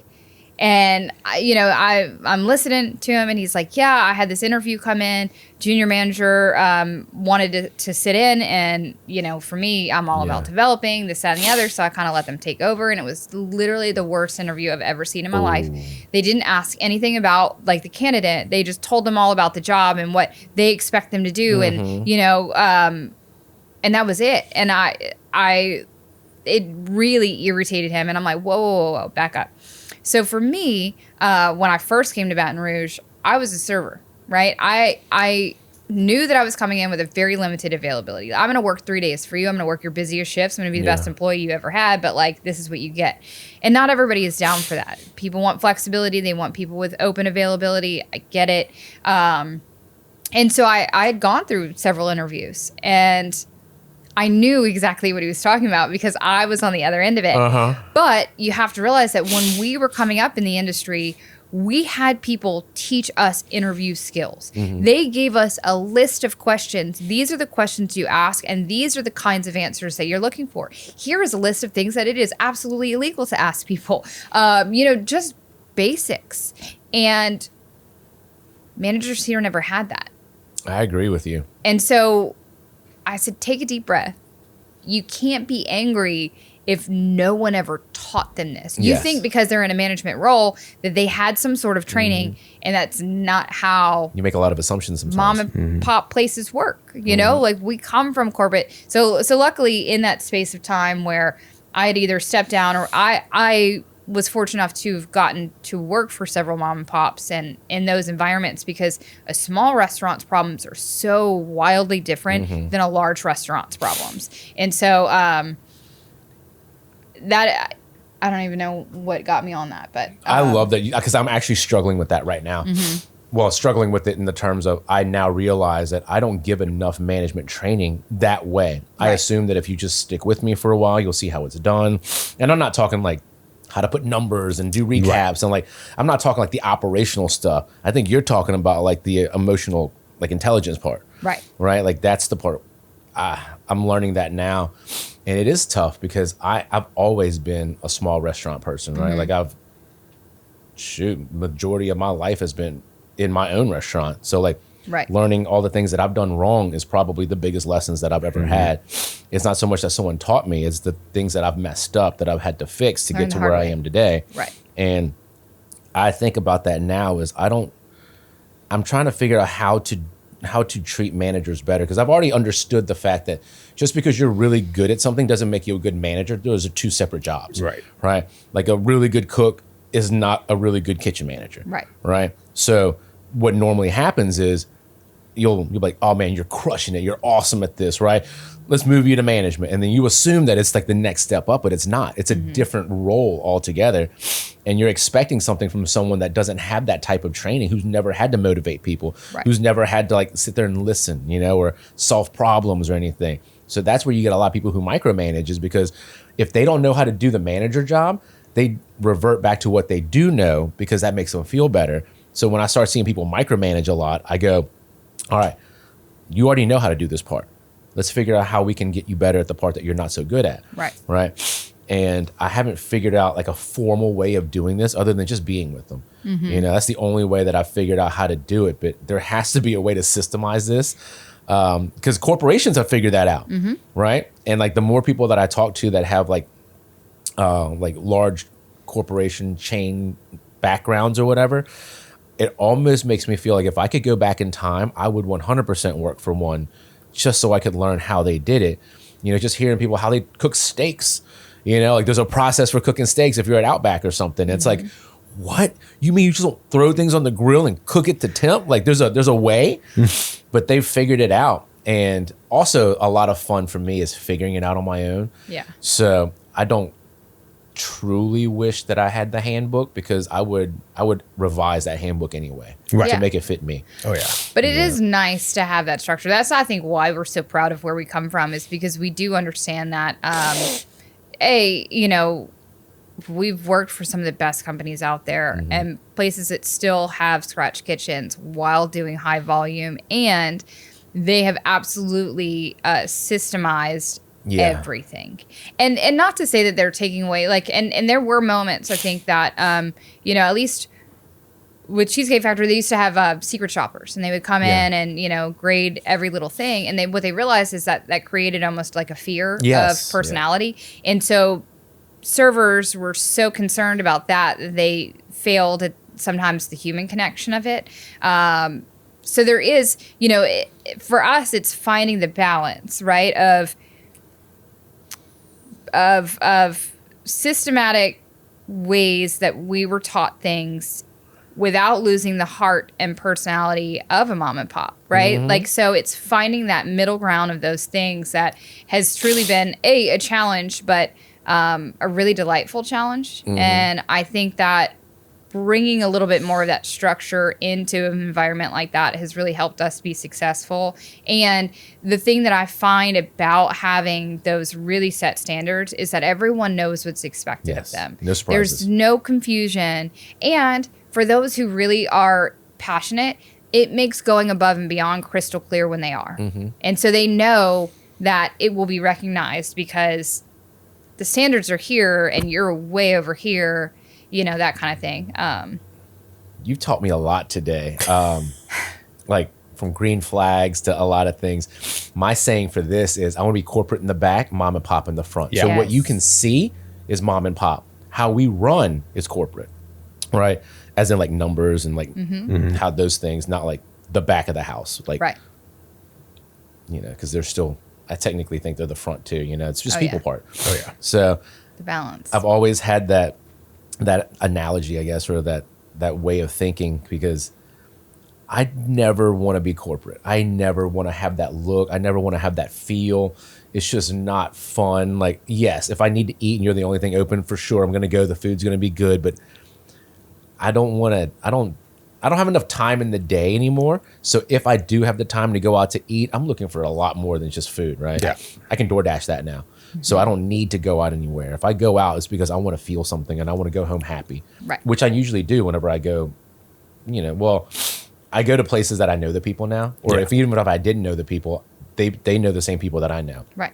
And Familiarity.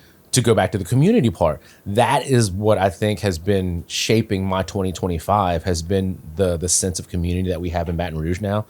It's not to sound all like, you know, like woo-woo and stuff, but it means a lot. Yeah. Yeah. I didn't realize how much it meant to me because I used to always be out there, you know, like before kids, you know, like I was out there, like you knew who I was, you know, like we were hanging out, like we're having a good time, you know, and then you have kids and then people forget that you exist, Yeah. you know, which I wouldn't trade the last 5 years for anything. Right. But at the same time, now I know like this stage of life is meant to, my first one was to build myself, then build the business, then build the family. Now I'm building the community. Right. So I'm using every platform that I have to be able to do that. And honestly, my cup is really full right now. Nice. You know? And yeah. Oh, LRA, Christmas party. Y'all going tomorrow? I didn't even know there was a Christmas We weren't party. invited. You are now. Yeah, for sure. I was like, hey, you're invited now. But I just don't. I've been inviting everybody. I was like, dude, come hang out. Oh. Yeah, for sure. Yes. Dude, for sure. Like, there's like a real, like, Yeah. like everyone loves you. Like, Where's it at? Fred's, 6:30 to 9. I did know that. See, I think someone would have said So you got something. invited I and saw I it. didn't? I saw it somewhere for sure. I think I said something to somebody, but then again, we were probably having too much fun yeah, together. yeah, Yeah. yeah. That tracks. I thought about, probably Brittany for sure did. Well, Yeah. I don't know for sure, but she was also having a good time. She was. Yeah. I enjoyed that. That was really the first time that like I Yeah. hung out with either one of you. That's what she said. I Yeah. thought y'all were like besties. The reason why is because every time I talk about who should I have on next, Brittany's amazing at helping me out. She kind of pushed me to do these podcasts too. When I said I thought about doing it, she was like, just freaking do it. And so she's been really helpful. And when I bring guests on that I don't really know very well, because I love to get to know people, she'll give me like things that they've done before, just kind of give me like a little backstory. Right. And she kept saying, you have to get the owners of Nino's. And she kept saying it so much that I thought for sure y'all were best friends. Right. And then we were talking last week about something. And then she was like, that's the first time I saw him when I made like a fool of myself. I was like, hey, Oh, I was like, not even a I was like, little. no more than anyone else. Right. You're so funny. You walked Yeah. right up to me and you're like, Jason, I've been waiting so long to meet you. And I said, me too. Yeah. And you was- said, no, you haven't. I'm JP. I was like, Well, and you're right. I'm I sorry. legitimately heard about you for 4 years. So if I had said that, I would actually. Oh yeah. Oh dude, I love it. Oh. I'm so glad we did though. Oh, yeah. Like I consider you guys friends now for Oh, sure. yeah. Like Well, we've and been- I want to hear more about your story. Dude, like, next I'm time. fascinated. So next time. I love well, I don't love talking about myself, but I will.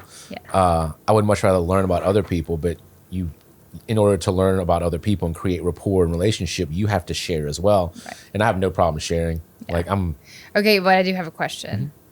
What happened on January 7th of 2017? Oh, you've been looking at my socks. Oh, it's the only way that I'm going to remember when I got married. That's So hilarious. So my she wife got you bought socks. that. Yep. That's awesome. That was my last year's Christmas present or Valentine's. It was one of them. Yeah. But she picked that date so I could remember it, and I still have a hard time remembering it. Somebody asked me the other day about like, when did you get married? I was like, hold on, I know this one. 1717. I know this one. Yeah, 1717. And so she helps me out a lot. That's funny. You've met my wife. Yeah. We were a little tipsy when we saw you, so I wouldn't have known. we like to have fun. Same. You know, when we're not with kids, 1717. for sure. I especially those first few years when we did get out of the house, we were like caged animals. Yep. Now we can control it a little bit better. Yeah. We're like, we're kind of easing in a little bit because it's not like, is this ever going to happen again? Right. Because when it first happened, you're like, what if we never have another time? Like, Yes. like we have to go big. Yes. So now we don't have to go as big. Yeah, we're in that space too. Yeah. For sure. How old are y'all's kids? 7 and 8. Oh wow, so not much older Last than my year they kids. were Yeah, 6 yeah, and 7. yeah, 6, 7. They'll be 8 and 9 this year, right? All right. 8 and 9. Yeah. Yeah. Oh wow. I know. Over the next 2 months, 8, 9. Yeah. Yeah, they get to be the same age for a month.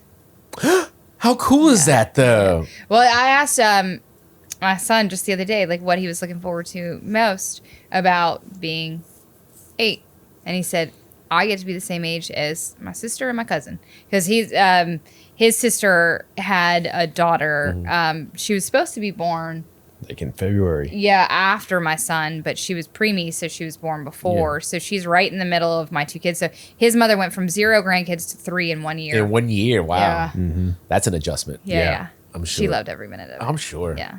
She's a retired principal, so Ooh. Yeah. I bet you she doesn't act anything like a principal anymore. She's pretty bossy. Oh, is she still? Oh, yeah. I was about to say, I don't recognize my dad anymore.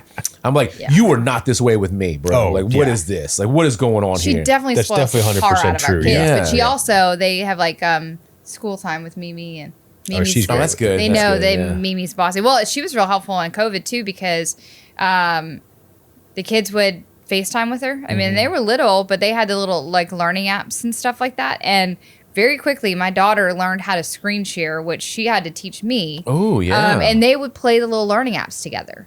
So very her in cool. Texas with us and Abita, and my little 3-year-old was doing the little learning apps with Mimi. Yeah. That's so cool. I don't want to fast forward time, but I was like, I can't wait to be a grandparent.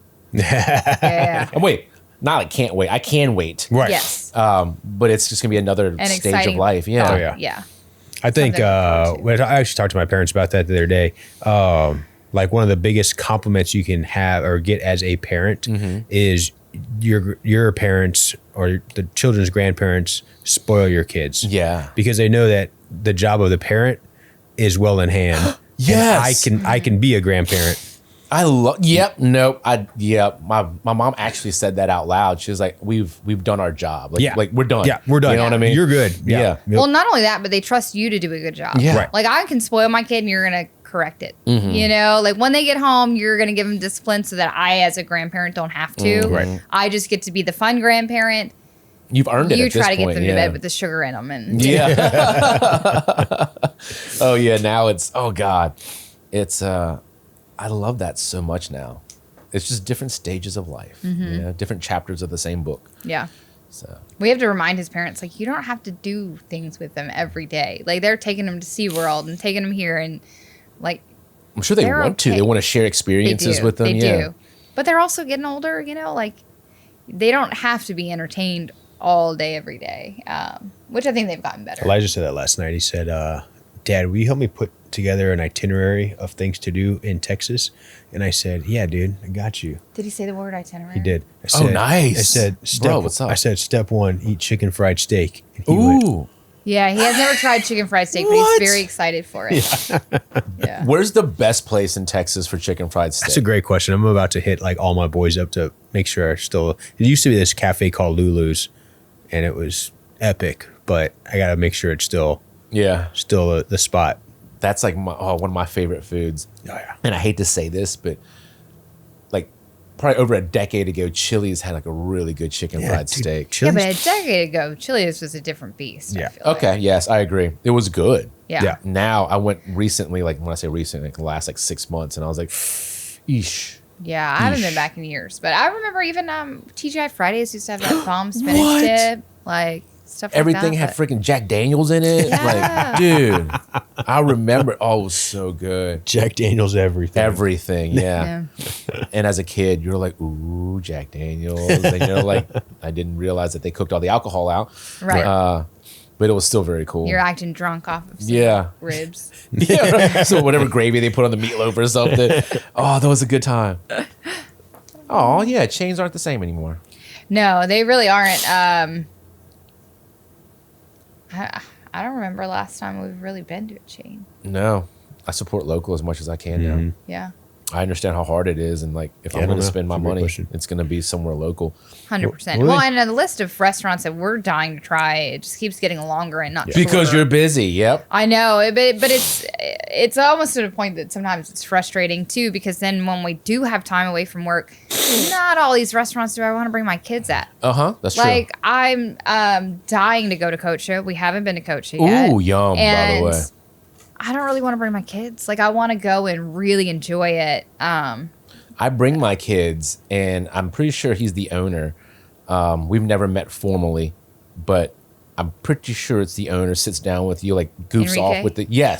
I know his name. Yeah. And I have his number, but I have to go to Coach again. So, funny story. When I told Sarah about when we were like came home from Teddy Bear Tea and like that Saturday, I gave her two options. We can go to Nino's, or we can go to Cocha, because I need to talk to both of those people, right? Right. And she chose Nino's. Nice. I love her. I was like, hell yeah. But we do. So that means the next time we have both great one, choices, though. we have to go to Cocha, because I got to talk to this guy, because I'd love to bring him on the Invite podcast us and too. we'll double date. Yeah, that sounds great. Yeah. What? I mean, we'll even bring the kids. Yeah. Yeah. Because my daughter will babysit. I don't want to not. I love bringing my kids everywhere. Yeah. We went and did a Eat the Boot thing on Saturday, and I brought my kid. Yeah. You know, like they hang out with adults. Nice. I love that. One of the best compliments I get as a parent, and no one has to say this out loud, it's a compliment I give to myself, but I want like people that I know, like my peers, to like treat my kids like a normal person, not like a baby, you know, and that they're cool to hang out with, because some kids just aren't cool to hang out with. You know what I mean? You're like, bro, like kind of being a dick right now. We did a high school thing, and like my kids didn't go, but there were some other kids there. And I wish my kids were there, because they were better, probably. Yeah, they were so much more entertaining. Oh, I know. Like, we would have had some dance offs. We would have had some. Yeah, it would have been solid. I think it's these personalities that bring out the best in kids. You know, because like there's structure, but there's a whole lot of fun too. Yeah. Are you gonna let your kids work in the restaurant? Yeah. Yeah, for sure. Ours worked some lunch shifts over the summer from their own behest. We did not encourage it. They begged for it. I will 100% let them. We put them in all blacks. I gave them the whole rundown. Like, you don't get to like throw a fit the same way that you do at home when I ask you to clean your room. Like, you got to listen. Yeah. And this is a different mom right now. Yeah. Well, and in the backseat of the car. I'm the boss. Yeah. Yeah. Well, and that's exactly what I said. And they said, "Well, do we still get to call you mommy?" And I'm like, "You can still call me mommy." Oh, and then good I fussed question, one time I took him to the kitchen and fussed him real good. And my son goes around and tells everybody I fired him. And the cooks didn't help, because the cooks who were on shift, they're like, "Oh, well, I mean, you can't really blame him, because I felt like I was fired just because I was in the same room." That's right. I forgot. Oh, Yeah. nice. Well, you know, you just talk to your kids a little differently than, you know, Discipline, and so you got to. I'm like, because I get, and I think it's partly a female thing of like, Shannon's so mad at me, like, blah, blah, or like, Shannon doesn't like me. And just watch the way I fuss my kids, and then tell me you think I'm mad at you. Yeah. You know, like, I promise you will know if I'm legitimately mad at you. Everyone thinks that for some reason. Yeah. They're like, "Are you mad at me?" I was like, "No," but I had to say something. Yeah. Like, it's like, I I'm was just gonna let it go. Blunt. Like, Yeah. I care enough about you to be honest.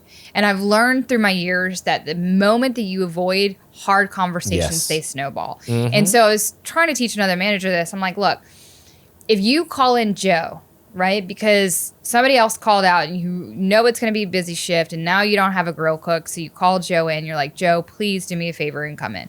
And Joe comes in, and Joe pops his earbuds in, knowing that he's not supposed to, right?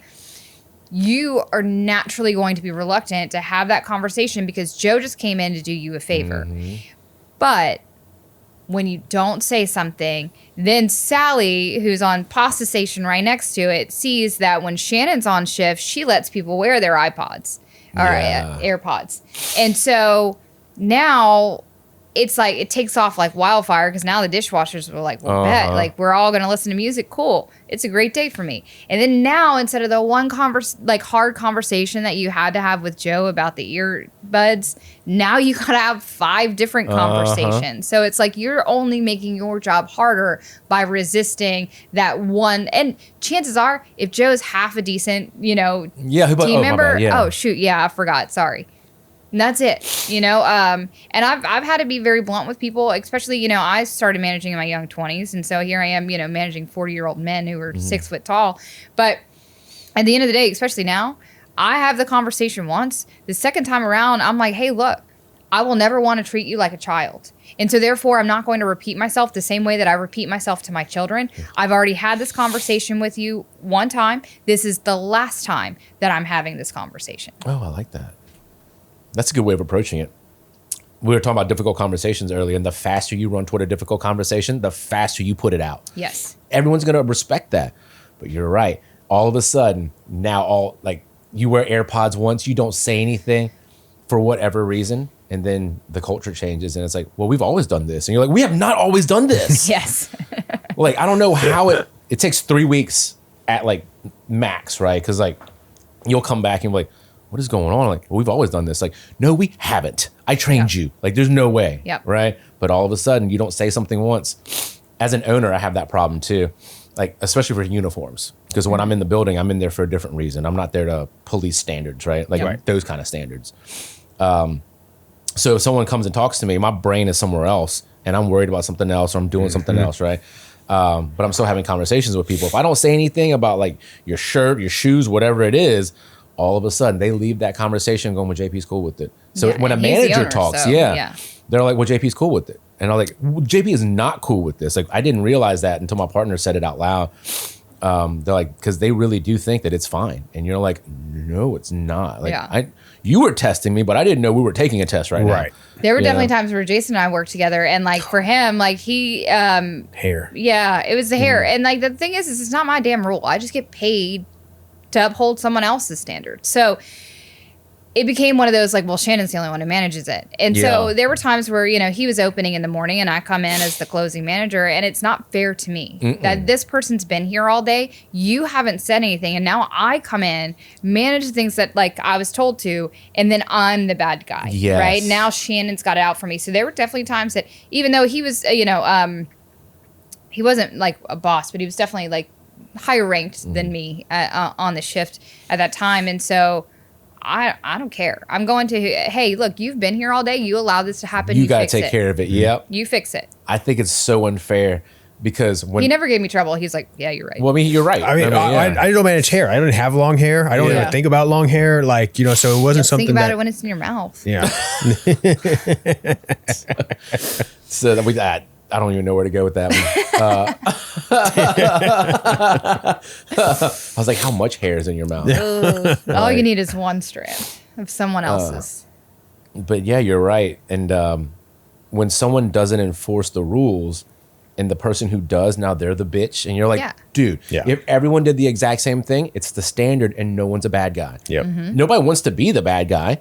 So let's not be the bad guy. If everyone just did the same thing. And it's a wave. Anytime that you have several managers on a shift and there's kind of these behaviors, if you actually operate I call it a SWAT team. So I was in Washington State during some of the May Day riots, and I was amazed at how they operated. So I'm looking at this downtown city street, and you have this line of SWAT officers with their shields and stuff, and so they take one step forward in unison, and it's like a boom, move back, and they clear the street one step at a time in unison. And so when managers and leaders behave that way, so You walk past me and I'm like, hey, you need to put your hair up. And you're on the way to the bathroom to put your hair up and you pass another manager and that manager's like, hey, you need to put your hair up. Right? Like you can't break that line because that is the standard and that's not changing. It's not a fluctuating thing. And when you can get your management team or leadership team to move like SWAT, it changes very quickly. That is how you make it's change. that's like goodbye, thank you. Like I like trying to like teach people like when you're within certain feet, like acknowledge them verbally, you know. And at the end of the day, if they walk out the door and they're like, "Oh my God, you're the sixth person to tell me goodbye," like good. Yep. Like, we ask that a lot, like how are things and blah blah. We'll fix things. The other day, like 3 people said the exact same thing to a guest, and like by the time I got there and I said the same thing, they're like, "I promise, I'm okay." And I was like, "Oh, so someone's already asked, like someone's already taken care of it, like we're fine." And I was like, "Well, we're gonna make sure that you're okay." Yeah, right. You know. Yeah, that person randomly standing up there, and you're like, "Have you been helped?" Oh yeah, for sure. I love it. Well, I'm very bad at ending podcasts. Yeah, so. sorry. No, As that's are we. me. That's me. Like I said, I already blocked the time off because I love this stuff. Yeah. The right people fill my cup. That's it. Same. So, well, thank y'all for coming in. No, we'll for thank sure you. end this. Like, end of this podcast. Jeff, cut these cameras so like we can't keep talking. But